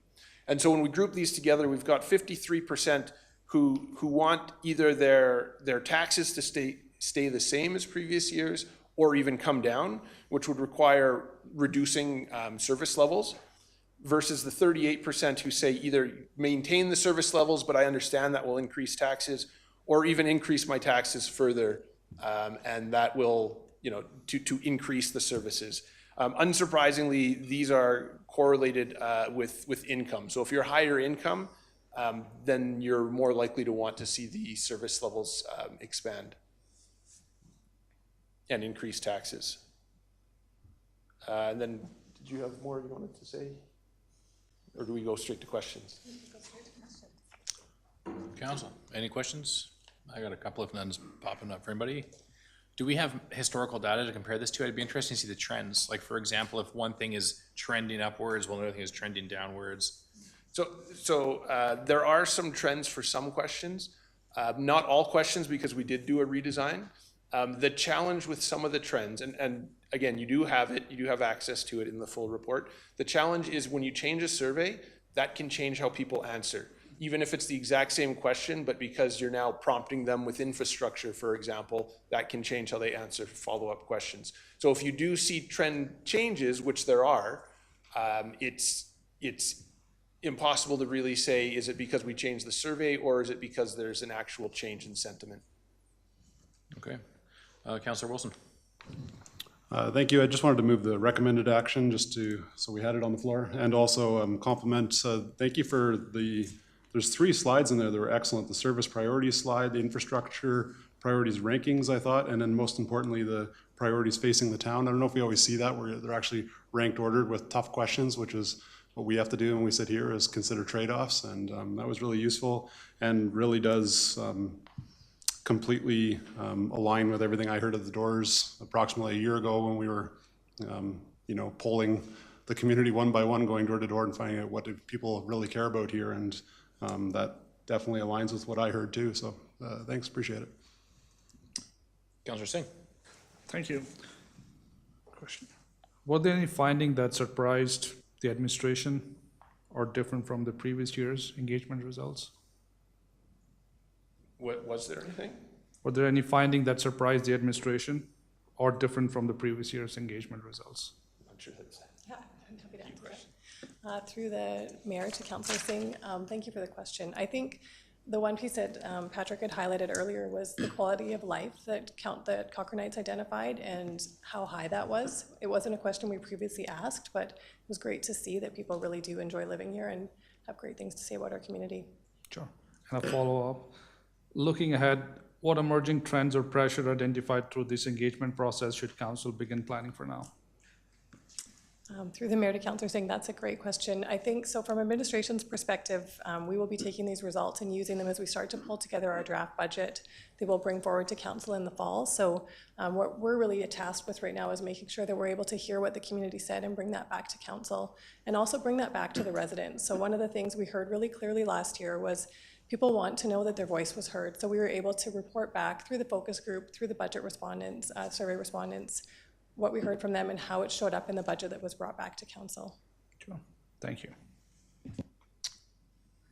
Councillor Verdejo. Thank you for the information. Will this same survey be done next year, or will we be altering it? And are there other, maybe different ways? I know that we've done surveys for a number of years now. Are there other ways that we could look at engaging residents? I know that sometimes the one comment that I hear is still survey fatigue across the board, and it's not about the budget or anything not particular to this, just I think that we ask our residents to participate in many surveys across the board. And so I'm just wondering if we're looking at different opportunities to maybe engage, as we're still at like 0.002%, I think, which I get you're not going to get everybody in an engagement session. Thank you for the question, Councillor Verdejo. Through the Mayor, I believe even just adding the focus groups over the last 2 years has really helped us to have more fulsome discussions with the community, and they're seeing the value of that and wanting to come back and participate again. So we're seeing people come back now through 3 different sessions, and they're wanting to continue to provide their feedback. I know there is a request from Council to develop a citizens action panel, so we're also looking at that as an opportunity to engage some of these conversations as we go forward. The survey is definitely how we make sure that everyone has the opportunity to participate, and as I shared, I think sending out that letter to every household, we've seen a significant increase in our numbers since doing that. And I believe as long as people hear that or see that their feedback is being considered, they're going to continue to provide feedback. But definitely we want to continue to evolve our budget engagement strategy as we go forward, and would appreciate Council's feedback in that space. There was an interesting one that I learned through doing public engagement in my course, and that was that if you ask a group of residents, if you give them an amount to say how would they spend the money on that particular budget, which I found was fascinating in just the responses that you heard, because it's a little bit different than saying, okay, well, we're going to raise your taxes by 2.1%, and obviously you see it, but if you had a bucket of money to spend, and if your budget's 82 million, where would they tend to spend that money? It's just it's a different way for people to get involved and look at it, rather than kind of the status quo of just answering the, am I satisfied kind of question. And I think that directly responds to one of the comments that we had from our budget engagement, is that those participants said that that is something that they're looking for, is the opportunity to be able to move things around on their own and see how it all stacks up. Yes, thank you for that. Councillor McFadden. Yeah, I appreciate Councillor Verdejo's question, because we've done these surveys, did you say 2 years now? 4 years, yeah. 4 years. So, yeah, my hope always that we'd be able to do a comparison of apples to apples, but we never do, because we keep evolving the strategy. And so that's always a frustration point for me, is that I can't track it year to year. And I was hoping to be able to lean into that a bit. But putting that perhaps criticism into perspective, when our residents are 99% happy or very happy that they live here, I think big picture, we're doing a very good job. So I really appreciate the survey, and I really appreciate that we're investing in this and continuing to evolve the pieces. I think as, well, council and staff now, I don't know if everybody else knows, but council's off to a strategic retreat next week, and I'd really like to have just a quick snapshot of this in a paper form, so that I can just refer to it as we're going through that piece and kind of using it as my guiding light as we're articulating some of our thoughts and priorities. Absolutely happy to provide that. Thank you. Yeah, this is really good. I'm honestly usually pretty cynical about these types of things because I always feel like not just our surveys, but all over the world, people ask me these surveys. There's all these questions. I'm like, what are they possibly going to do with this information? But the information here feels like very real. Like it's like I got a pretty good sense of what these 1,000 people, which is a very significant population sample, what these 1,000 people want. It seems like they kind of want Cochrane to stay the same. They want us to build more roads and keep taxes under control. You know, pretty achievable goals, I think. Yeah, one of something I was wondering, did we collect contact information, email addresses when they filled this stuff out? Thank you, Mayor Nagel. Yes, we do ask everyone to register on our Let's Talk Cochrane site when they are participating in our engagement. We did things a little bit different this year. So this information was actually collected through Advantis. So I don't believe that they collect. I think we did. I think in the past we have, and I think we did this year too. At the end of the survey, we asked people if they want to opt in. And for either, we did a draw, so people could opt in for the draw. They could also opt in for us to share their information, just their contact information, not their survey answers, so that we can pass that on to the town. So then you could contact people directly and engage with them. There are people who said, hey, I want to be contacted further. So I don't know what the subscribe rate is, but that is a good answer to where I'm going with this. Speaking of surveys I haven't been happy with in the past, as my own experience, when somebody ever follows up with me and tells me how their feedback matters is so useful. Like it's so impactful. Would we be able to follow up with those people and say, here are the survey results so they can see what's in the survey and what the whole community said? Can we send them an email? Absolutely. So we do send out direct emails through our Let's Talk Cochrane channel for anyone who is subscribed and registered on that site. So everyone who is registered, whether they participated or not, would get a copy of that. It's how we demonstrate to all of our residents that their feedback is valued and we're using it. In terms of direct communication, that's something I would have to take away and just look at whether or not that would be feasible, but great suggestion. Okay, great. And then last question, do we know the completion rate? I saw the sample size of 1,000 a lot. How many of those 1,000 got all the way to the very end? I hesitate to say all because we may have, actually I think all of them did, now that I'm remembering. Yeah, all 1,000 did. Now we invited everyone in the town, right? Every household got a postcard. So if there's, I think 30,000-ish households. I think 14,000. Oh, 14,000 households. So 1 in 14 did the survey. And multiple people in the household could do it. The restriction was you needed a cell phone. We have to make sure people can only do the survey once to keep it statistically valid. So the way we do that is we send a text message to people on their cell phone. We did have options for people who told us, I don't have a cell phone. There were a few people who did a paper survey that was available. So it wasn't like you had to have a cell phone to be included. But that was the primary way that most people did the survey. Okay, great. Well, that's it for me. I like it. Thanks. Anything else, council? Okay, we have a motion to accept this, don't we? Did somebody move that? Yeah. All right. All in favor? Carried. Thank you. Thank you very much. And on to council strategic plan. Mrs. Humphrey.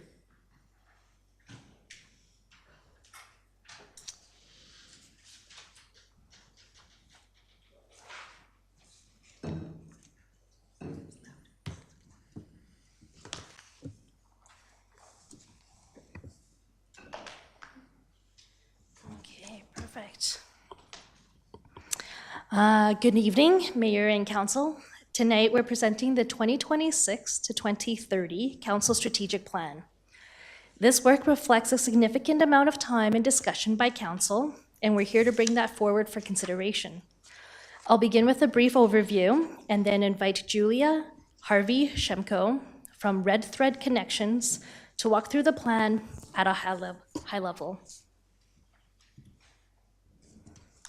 Our purpose today is twofold: to present the council strategic plan and to seek council's approval of the foundational elements, including the vision, mission, promise to the community, strategic priorities, and objectives.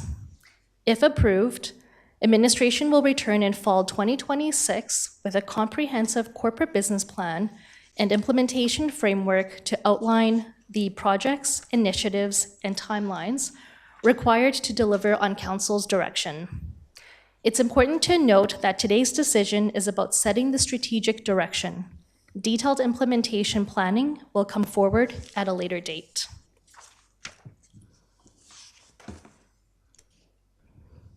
Before we get into the details, I'd like to briefly highlight the approach taken to develop this plan.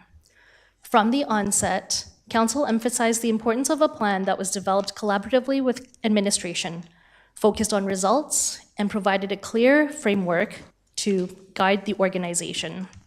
With that direction in mind, we took a deliberate approach, building a strong foundation and creating a plan that is practical, meaningful, and action-oriented.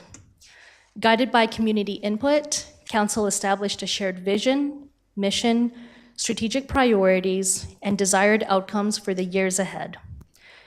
The result is a plan that reflects community aspirations, council direction, and a shared commitment to delivering meaningful results for our community. While this plan identifies where change is needed most, it exists alongside essential services residents rely on every day. Maintaining infrastructure, delivering programs, and keeping Cochrane running remains a constant priority. I'll now turn it over to Julia for a high-level overview of the plan and the process used to develop it.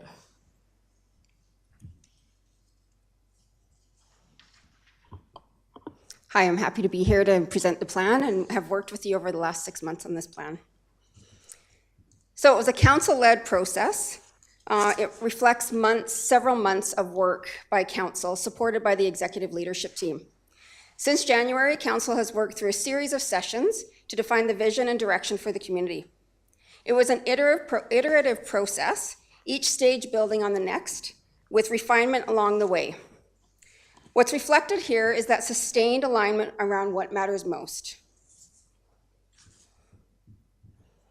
Before we get into the details, it was grounded in community input, which we talked about a lot. Throughout the process, you remained grounded in what you heard from the community.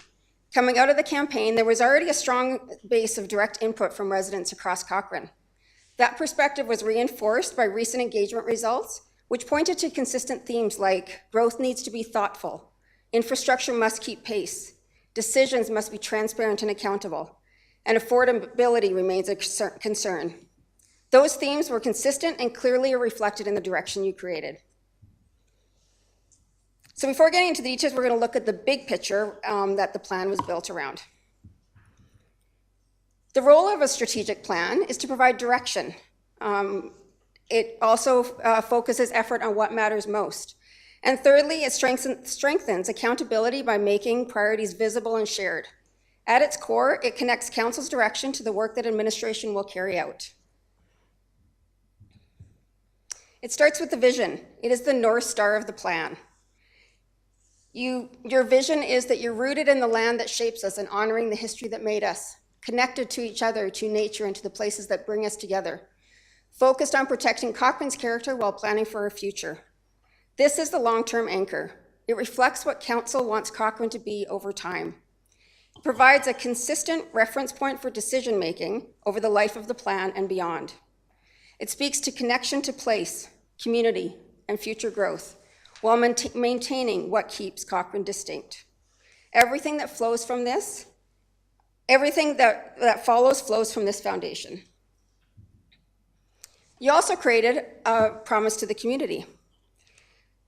This was created by council and administration, and it's about how direction is set and how it is carried through in practice. It's grounded in a simple idea. Council sets the direction, administration delivers, and together that work needs to be clear, accountable, and focused on outcomes that matter to people. There are three commitments that you stood behind. First, making good decisions.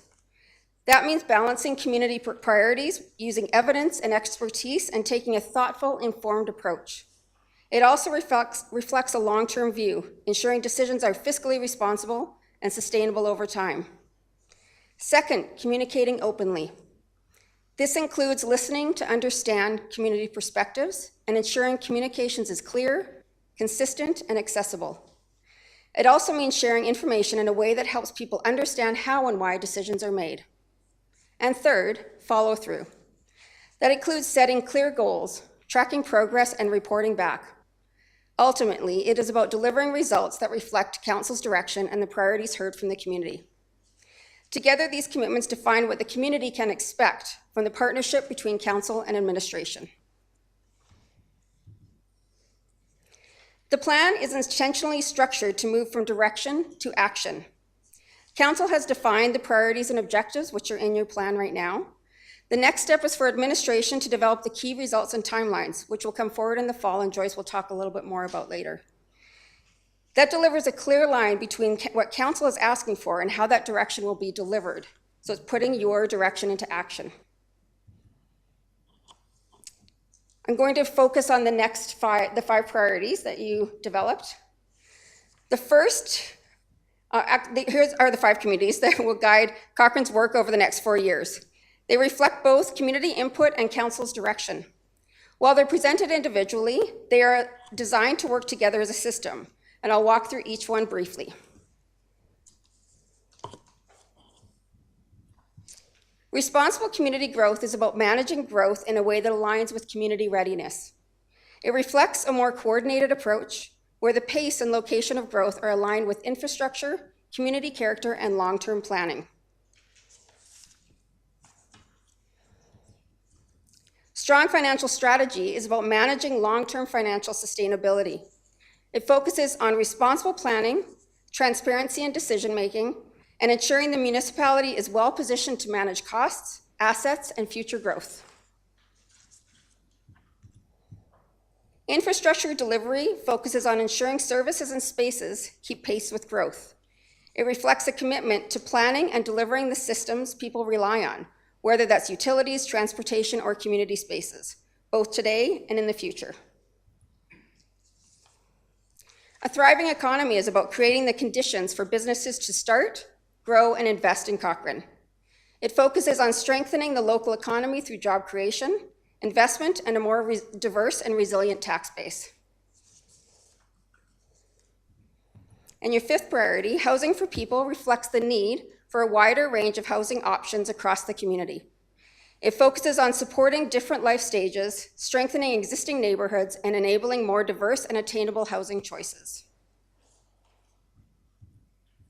As I mentioned earlier, it's important to see these priorities not as separate, but as a connected system. So growth needs to be managed responsibly. Infrastructure must support growth. A strong financial strategy enables both. A healthy economy strengthens long-term sustainability, and housing ensures people can live and thrive in the community. Together, these elements reinforce one another and create a more balanced, resilient system. But what does this mean for the community?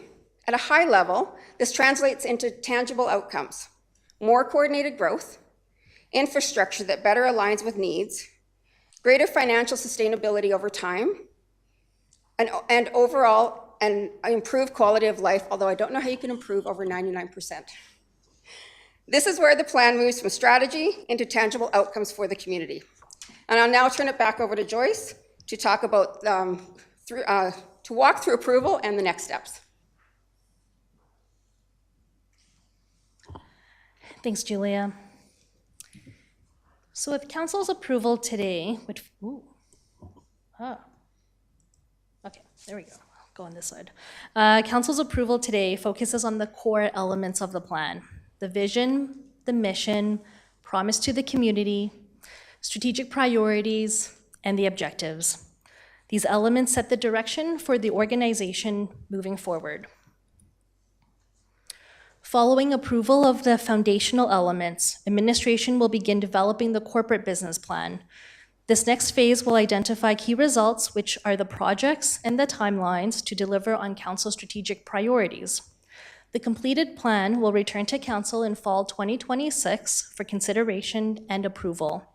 At that time, the final strategic plan will include key results and the timelines and will formally be launched to the community.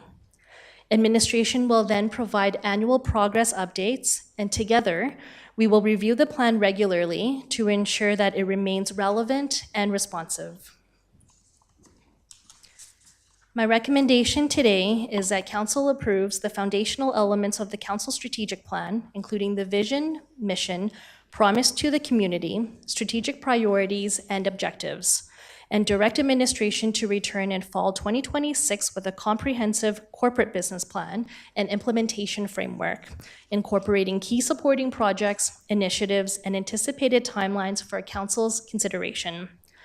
Approval of the foundational elements establishes council's high-level strategic direction and provides administration with a clear mandate for future planning and resource alignment, while maintaining council's oversight through a detailed implementation framework, which will be brought forward in fall 2026. I will now open it up for any questions and comments. Councillor Singh? Can I get a motion to start the conversation? I'll make a motion that council approves the foundational elements of the council strategic plan, including the vision, mission, promise to the community, strategic priorities and objectives, and further that the council direct administration to return in fall 2026 with a comprehensive corporate business plan and implementation framework incorporating key supporting projects, initiative, and anticipated timeline for the council considerations. I want to say thank you to the team, the admin staff, and my fellow council members. I think we started in January, and I think sometimes you said, okay, why it's not going fast, but I think the best part is like we are also not putting up some fluffy words, but we're also putting a actual framework, a business plan that how we're gonna accomplish those things. So in that limelight, I'm gonna say thank you everybody involved in that, and looking forward for my fellow council members' comment on it. Councillor McFadden? Yes, thank you very much. Having somebody asked me a couple months ago how many different strategic plans I'd ever done, and then I was thinking about how many of the not-for-profit strategic plans I've been involved with in business planning, and how many years in this role, and it gets to be quite substantial when I started to look at it that way. And so with that context, I really did want to offer my kudos and appreciation to both how this was approached, the depth of how it was approached, and the collaboration we had between the administrative team and my fellow council colleagues. I certainly found that this experience of doing it over many months as opposed to over a couple of days in a rush sense really allowed us to dive into the details and come up with a meaningful strat plan. I think certainly there have been examples in the past where some of our strat plans have been very much in the, hug your grandma. You couldn't disagree with any of it. But I think this is a really great and practical strat plan that I think council is leading. So I wanted to first pass off the kudos, thank everybody for participating. I think it's a real step forward.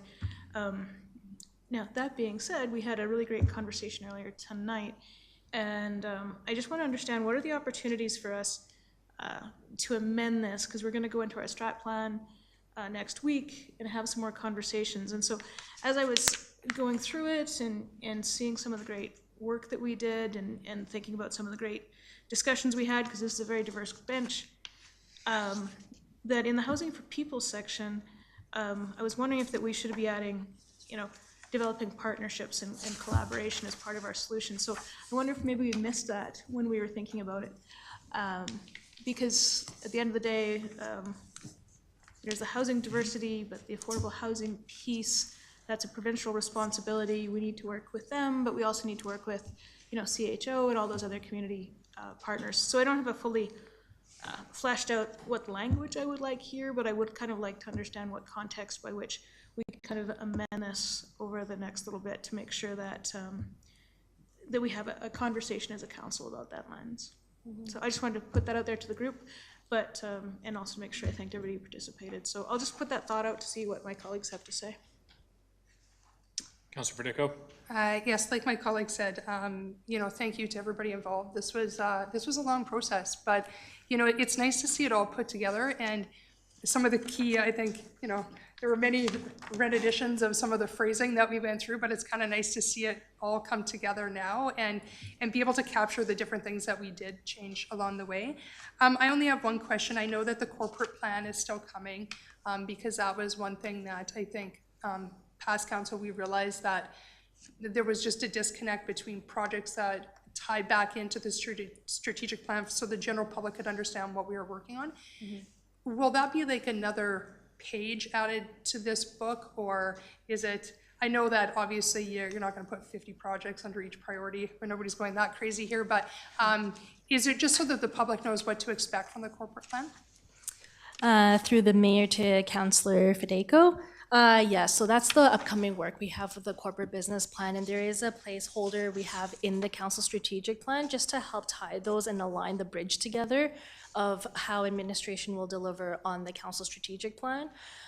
So currently administration is still working through that, but like you said, the idea is not going to be an exhaustive and comprehensive list, but what are those key strategic projects that will enable and support in delivering of the key strategic priorities and the objectives over the coming years?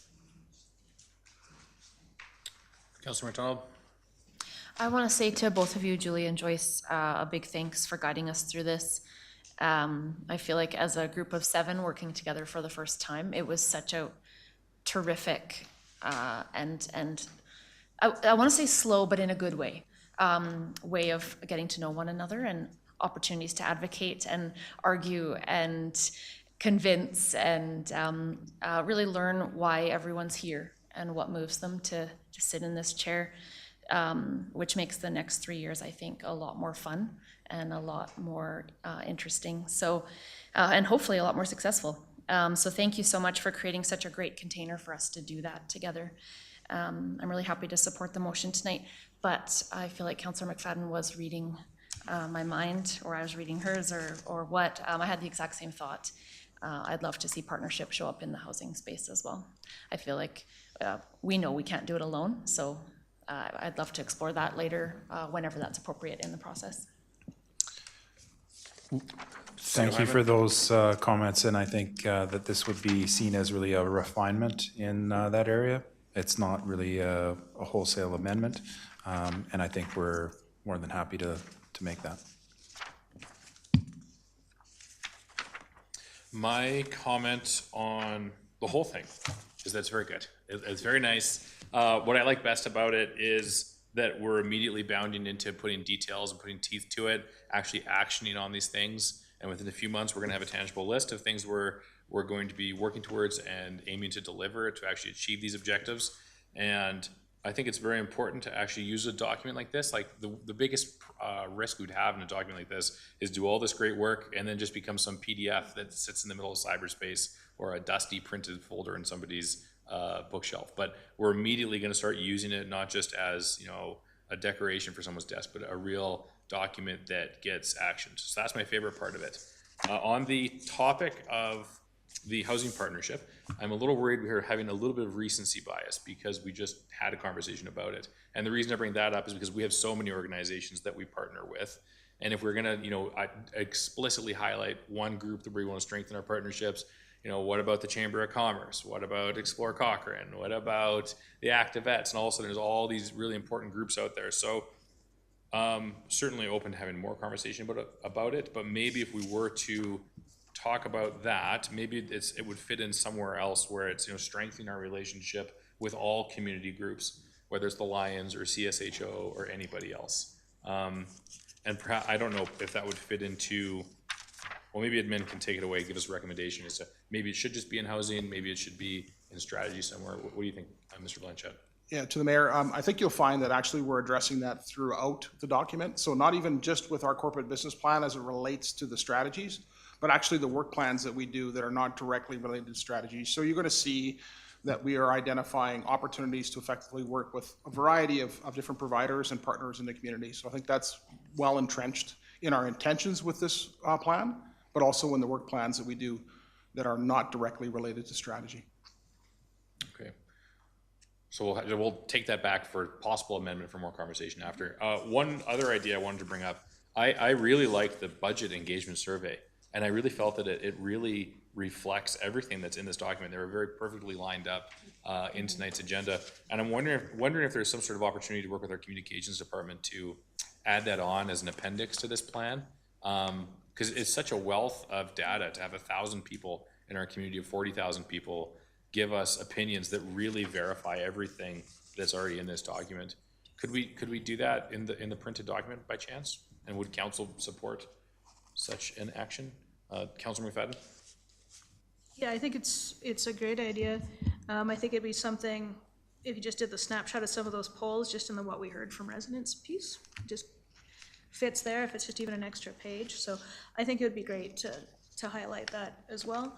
I mean, at the end of the day, this is like a stretch document goal. It's like something we're reading, but I think we really should also just, celebrate that 99% of our residents are really happy with where they live, and but also to identify how they prioritize things. And so, because I think that is really going to inform how I feed into this plan and what my expectations of how staff would feed into this as well. So yeah, I'm up for that for further discussion, as well as the when I suggested the partnerships, I wasn't explicitly going to say CHO or anybody. I do hear the criticism, nowhere else are we saying partner with groups, but I feel maybe more so there than anywhere else we're going to need the partnerships. So just further context for that discussion. My other question that I did have, though, so this document that we're looking at tonight, it's not going to go out like this, is it? This was just so the council could have a visual of what we're building through? Correct, Okay. yeah. Yeah, that's great. I was like, if this was anywhere publicly published, I would be concerned about details to be added. But if that's, if that just is implying that that's where the business plan is going to merge with the strategic plan, if I've got that correct. Correct, through the mayor to Councillor McFadden. Those are great suggestions in terms of incorporating some of that. Administration can take that away and see what we can do. And then in terms of what you're seeing today, that is just your first glimpse of the design document of what it could be. That is not in its final stages. That will come in the fall in 2026. When we add all of those details, that's to be determined. Excellent. Well, great job to date. I really think this is part of the thing that we did do in this, and you stepped us through, is we had examples of other municipalities' strategic plans, different comparables from across the country, and yeah, we should take this, when this one gets done, we should take it as a roadshow, because I think this is quite a leading document, and that's always one of my visions for Cochrane, is that we're one of the communities that others look to get things done right. So I think this is one of those examples. So thank you very much for the work on it to date. Thank you. Councillor Singh? Sure. Just to clarify, this is live and breathable document, can be amended, like, as you said, yearly update, and rather than reopening the pages, we can friendly amendment through corporate plans or something in there. My comment or question could be, once it's finalized, are we able to do a QR code on our business cards so that when we give it to somebody, they can scan it and see what Cochrane is about and how great we are doing, and if that's a possibility with council's support or something? Yeah, through the mayor to Councillor Singh. Twofold, I guess. The QR code, definitely something that administration can take away. I don't see an issue, but we will take that away. And then as for the iteration, the plan is to come back on a regular annual likely basis, and together, led by council administration, we would revisit the plan, right? Just to make sure it stays relevant and purposeful. So once it does get formally adopted, the opportunity will present itself on a likely an annual basis to review to make sure that it stays purposeful. I think it'll be hard to carry this book, but QR code is easy to scan and anybody can see in there, so thank you. Yeah, I think the QR code idea is great. I can help you put a QR code anywhere you like. I know how to do it. On your bumper, whatever you want. Yeah, sure. I don't recommend the tattoo. That's risky. Technology changes. Okay, anything else? Great work. Thank you very much. Thanks a lot.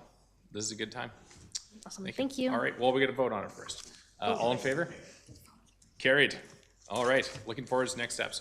Thank you very much. Awesome. Thank you. Next up and last on tonight's agenda, 2027 budget draft principles. Led by CAO Hyman himself.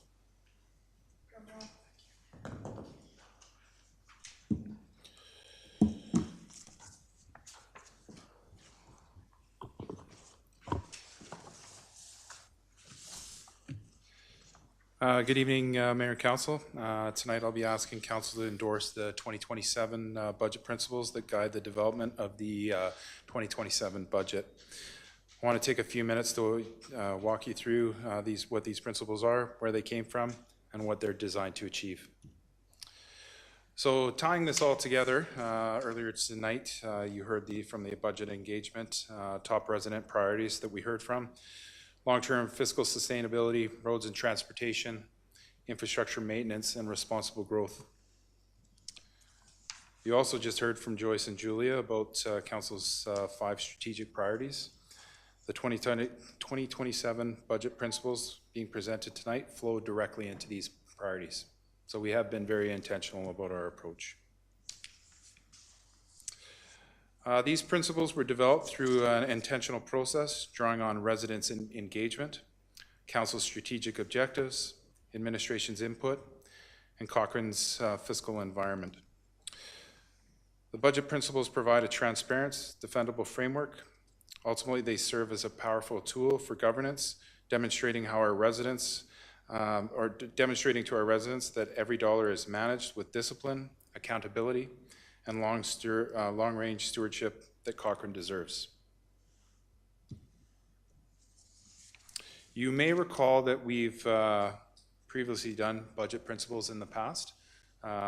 Certainly for the new members of council, you would have seen this as we went through the budget process. But we started creating budget principles in 2025. They laid the groundwork by establishing fiscal discipline, building civic literacy, and creating transparent long-range commitment to closing the infrastructure gap. This year, we reinforce fiscal discipline while actively shifting our focus towards long-term stewardship, passing the baton as we were having new members of council join. So I thought that was a really important part that we recognized prior to the election. And then formal asset lifecycle management. For 2027, sustainability and growth are really the focus. Looking ahead, these efforts mature into permanent foundation for strategic alignment, long-term financial sustainability, and responsible growth for Cochrane's residents. These aren't just high-level concepts. These are practical principles that our directors and managers can directly apply when preparing their budgets. So here are the budget principles. As I discussed, strategic alignment. So that talks about reflecting council's priorities. Long-term fiscal or financial sustainability is really focused on today's decisions, don't borrow from tomorrow. And responsible growth, I think, has been a consistent discussion throughout, and that is growth works for existing residents, not against them. So most importantly, what happens next? Today, we're looking for your endorsement of these principles. They really tie closely with the 2 previous presentations that you've had. This summer, administration then builds the draft budget. Then this fall, we will take this out for public review and feedback. And then late fall, we get into budget deliberations and ultimately the approval of the budget in December. So that is really the process that we're looking forward to. And for this evening, the recommended action is that council endorse the 2027 budget principles as presented. That concludes the presentation. Be happy to answer any questions, and I'll just go back by putting the principles up for your reference. Okay, Councillor Wilson. I would move option 1, and just want to compliment, you called it fiscal discipline, I like to call it financial prudence, but either way, the fact that we're getting Cochrane's finances in order, I love to see how that's threaded through this document, and I really like the responsible growth portfolio or piece that you have on the third there, and the 3 pieces inside it all are exactly what I'm looking to see here. The core services, our staff to meet demonstrated need, that new permanent positions in core services require evidence. And the biggest one, I love this, I don't think we've seen this too often before, which is that asset management and infrastructure life cycle costs are explicitly accounted for, not deferred to future budgets. I think that's a kind of a revolution in the way we do things here in Cochrane, and I love those principles and can't wait to see how they weave their way through our upcoming budget. Thank you. Thank you. Supported by a great team, and appreciate the direction that we're heading. Councillor McFadden? Thank you very much. I just wanted to also kind of applaud the evolution in this space. There's some sections that I really appreciate most intensely around the long-term financial sustainability. I really do like that we're moving towards the minimum reserve balances and debt levels are hard constraints, not targets. That's been a weakness of our organization for a long time. And a focus on prioritization of essential infrastructure and regulatory obligations are absolute. One of the things, well, 2 things I'd really like to see in this next budget iteration is an understanding of the FTE count in each area for sure. And you have talked about anytime there's an argument for a new service level, that a business case has to be presented with that. I've certainly advocated in the past the City of Leduc's model for that. If you look at the back end of their budgets, they do articulate that very well.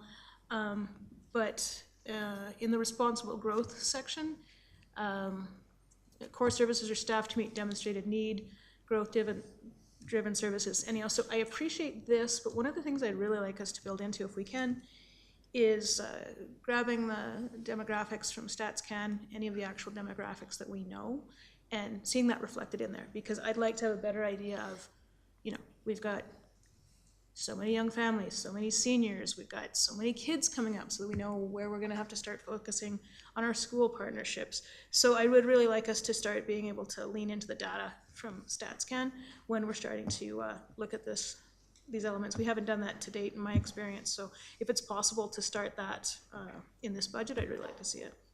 So, I don't know if anybody else wants to back me up on stats, it'd be great. But really like where this is going, big picture, so thank you. Councillor Padico? Yeah, I really like it as well. The only thing that I would add is I think one thing that's sometimes difficult is that departments will come forward with an ask, but sometimes we don't know what was cut or if it's been decided in the background. So can we get, even if it's a high-level overview of perhaps that didn't make the cut into this budget, but what could be expected in future years? I don't know if that makes sense. Just sometimes we don't have a really direct line as to what's been taken out and what might actually be needed. So, Councillor Frederick, can I ask a question through the mayor? Are you specifically referring to FTEs in positions? To staffing and that kind of idea. One of the things that we have talked about as the executive leadership team is perhaps doing like a 3-year staffing plan. Unfortunately, that's going to be a little bit challenging to do that for this budget upcoming, but certainly I understand your desire to see what the requests were and have a sense of what we've worked through. So again, we can explore that. Before I go back around again, a comment that I have, and it's quite nuanced, perhaps a little too picky, but I'm wondering if anywhere we're actually using these budget principles, if we could clearly articulate where it says the 2027 budget delivers on council's strategic priorities, if we instead say the 2027 budget delivers on council's strategic plan. Again, very nitpicky and nuanced, but I'd really like to, as a cultural shift in our organization, really anchor things to the strategic planning process that we're going through as much as possible. Because if we can see it start rippling out throughout everything else we're doing in the organization, it strengthens this council and future councils in their position to really drive all of our core decision making into the strategic planning process. Again, kind of nitpicky, it just has strategic policies or strategic priorities. It would be nice if it actually mentioned this plan intentionally. Again, kind of nitpicky, but. No, I think, Mr. Mayor, that's something that we can achieve. The one thing I would say about this process, and certainly the principals, in the past, we had very high-level principles. We've gone and spent some time digging into this, adding more rigor, and the rigor is very intentional because it's supposed to go to our directors, to our managers, so it is integrating into the organization. So I think it's a comment that is well received, and certainly we'll explore that. Great, thanks. Over to Councillor McFadden. Yeah, thank you. I'm really enjoying tonight's meeting. The other piece that will make me happy in the next iteration of the budget is if we make sure that the budget is budget to actuals and not budget of 10% plus last year, which always gets my blood pressure going up. That was not the case last year, but just I do want to see budget to actuals, so that the case in point I had last year was in regards to the training budget was, in my opinion, substantially over allocated. So I'd like to make sure that we've got those numbers closer to what we actually need and not what we might want in a best in case situation. Thank you, Councillor McFadden. I think if you look under budget principles in Principle 2, there is a comment at the very end related to before new requests are brought forward that will identify savings, discretionary spending. So there is, again, that onus to do a little bit more work in these areas to find efficiencies. That is part of long-term financial sustainability. So something we'll be exploring. Excellent. Thank you very much. Yeah, it's, you know, we're 99%, like, people love us, but we always just need to look for like new ways to improve and continue to grow. So I appreciate the openness to all the suggestions, and I think this is a great step forward. So thank you. One question, in the responsible growth piece, do the principles that are set forward here, does it speak to the principle that we should strive to have growth pay for growth? I know it's debatable as to how achievable that is. I can feel your eyes looking at me, Councillor McFadden, but I still think it's something that we should strive towards as much as possible. And I think that that's a really foundational principle in the way we think about our infrastructure and planning, but I don't know that it's fully captured here unless I'm not reading it properly. How do you feel about that? I think it's something, we have lots of discussions about that and have referenced that. I think that is something that we could include under responsible growth. So we're happy to include that, I think.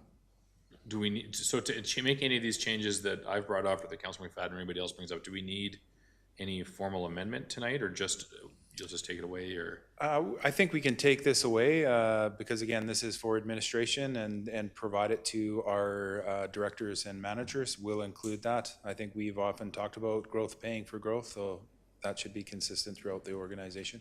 Okay, as much as possible. Councilor McFadden. Yeah, I just needed to lean into to the sidebar conversation the mayor and I are having here. Of course, I believe that growth should contribute to growth as much as possible, but to also borrow some of the mayor's language, that growth pays for growth conversation is much more nuanced than when you just say it that way. And I do feel that using growth pays for growth leads people to expect that if more people have moved here, my taxes should never go up. And I think it actually puts us in a troublesome position of having to explain something that's very complex. So that's always my red flag about using that, because it always seems like a very simple answer to a very complex problem. So I'm just respectfully pushing back on the idea. I certainly agree that whenever we are looking at growth and development, making sure that it is contributing as much as it can. But I think that just it's too nuanced to just put it out there in a blanket statement. So that's always been my concern with it. I certainly agree that we should make sure that development is always a benefit to our community and not a draw. And that's why I was suggesting the language, it should be done as much as possible, because that implies that it's something that needs to be worked towards. But I also think it is worth articulating, because there are some communities who don't have any growth that they do actively choose to subsidize growth. I've been learning more about this, that some communities will actually build infrastructure to try and get somebody to come and develop in the community. And so choosing where we land on this conversation, I think, is worth articulating. But council, care to weigh in? Sounds like not. I think we got everything we need. We do. Oh.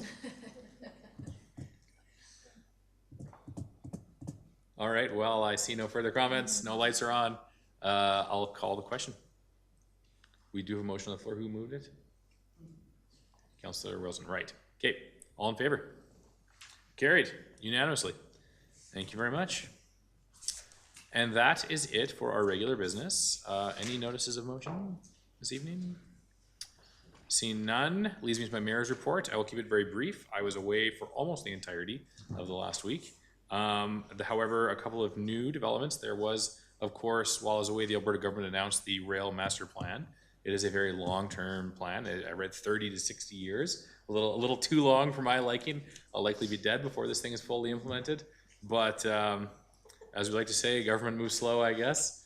But what's interesting about it is it shows that this conversation about regional rail connecting us to the Rockies as well as Calgary is a very real conversation. So it was nice to see the Alberta government moving on one of these studies, because as we all know, these studies are where it all begins, as slow as they may be.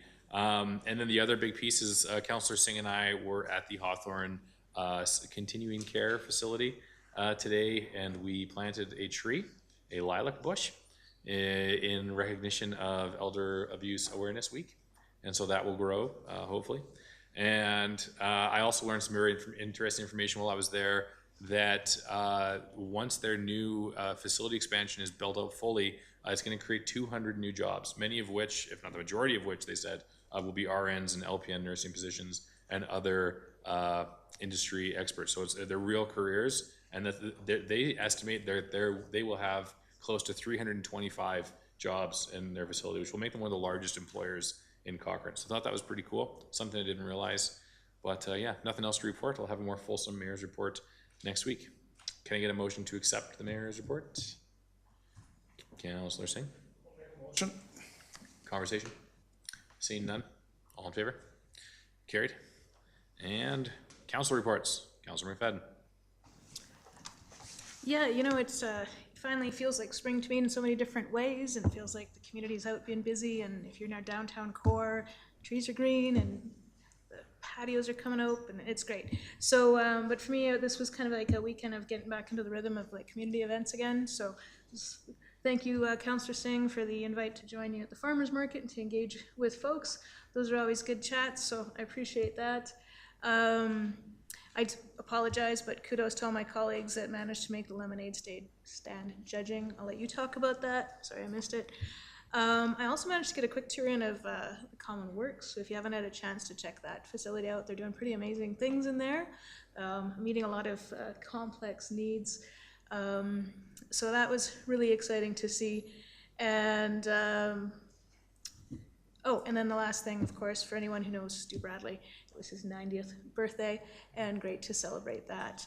When you meet people like Stu that have been committed to Cochrane for so long, it's always, you know, so inspiring, and of course, always reminds me of all of the brilliant people that we have in Cochrane. So it was great to celebrate even briefly with Stu. So a shout out to Mr. Bradley on his 90th birthday. And yeah, thanks team for all the networking and engaging and connecting with folks that you're doing.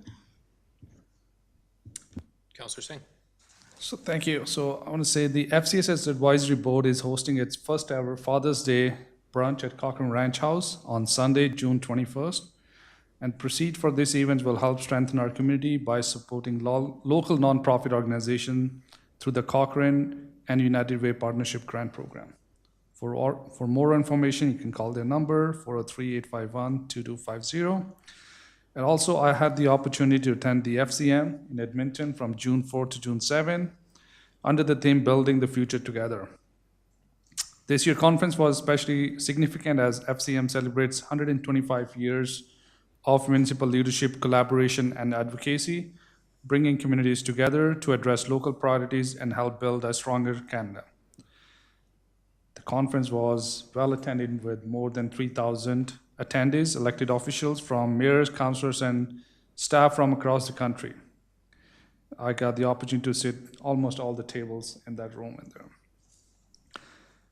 While each municipality is unique, a common theme emerged throughout the conference. Communities across Canada are facing many of the same challenges, including infrastructure renewal, water and wastewater system, transportation, housing, and economic development. What stood out most was the willingness of the municipal leaders to share their ideas, experience, and innovative approaches. I believe the forums such as FCM are invaluable because they foster collaboration, encourage learning, and help municipalities develop practical and sustainable solutions to shared challenges. I want to say congratulations to Tim Tierney on his election as the new FCM president, and also extend my sincere thank you to Rebecca Blake for her outstanding leadership and dedicated service as a past president. During my stay there, I had the opportunity to do several tours, study tours. I had the opportunity to visit Rosedale Water Treatment Plant, the city of St. Albert, the town of Stony Plain, Edmonton City Hall, and Edmonton Unlimited. These tours provided valuable insight into innovative municipal projects, service delivery models, and economic development initiative. Thank you to the City of Edmonton for hosting an exceptional conference, and to many volunteers and FCM staff whose efforts contributed to its success. As Mayor mentioned earlier, we had the opportunity to visit the Hawthorne Fireside and connected with its seniors. And today marks the World Elder Abuse Awareness Day, and in this recognition, the Jack Tennant Memorial Bridge will be illuminated purple. On June 13, Councillor McFadden and I were at the local farmers market. We had a good time in there. Also on June 13th, Councillor Gale, Councillor Fadeko, and I joined the Lemonade Day with Councillor McDonald's. It was amazing. We did lots of lemonades.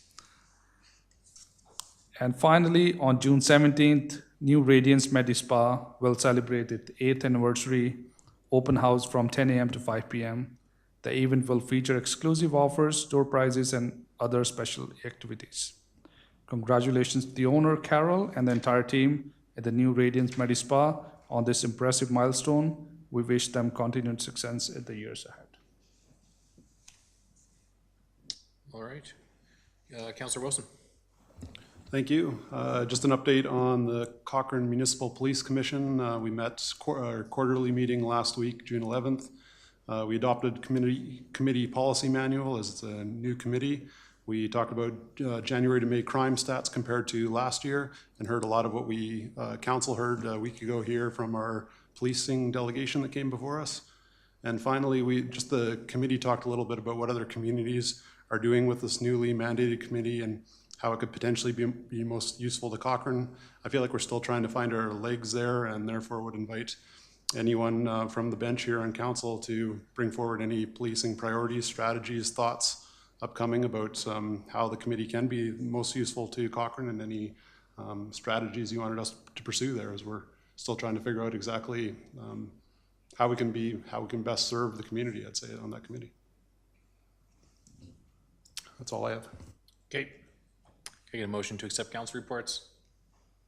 Councillor Fadeko, conversation? Seeing none, all in favor? Carried. And that is the end of the public portion of our meeting. We have one closed session item, legal privilege, exception under 32(1). So we'll give it a few minutes for the feed to switch over, take a quick bio break. Good night, public. Councils, let's come back here in 3 or 4 minutes. Mr. Mayor, we need a motion to go in closed session if we could, please. Yes. Can I get a motion to go into that closed session? Councillor Gale, all in favor? Carried.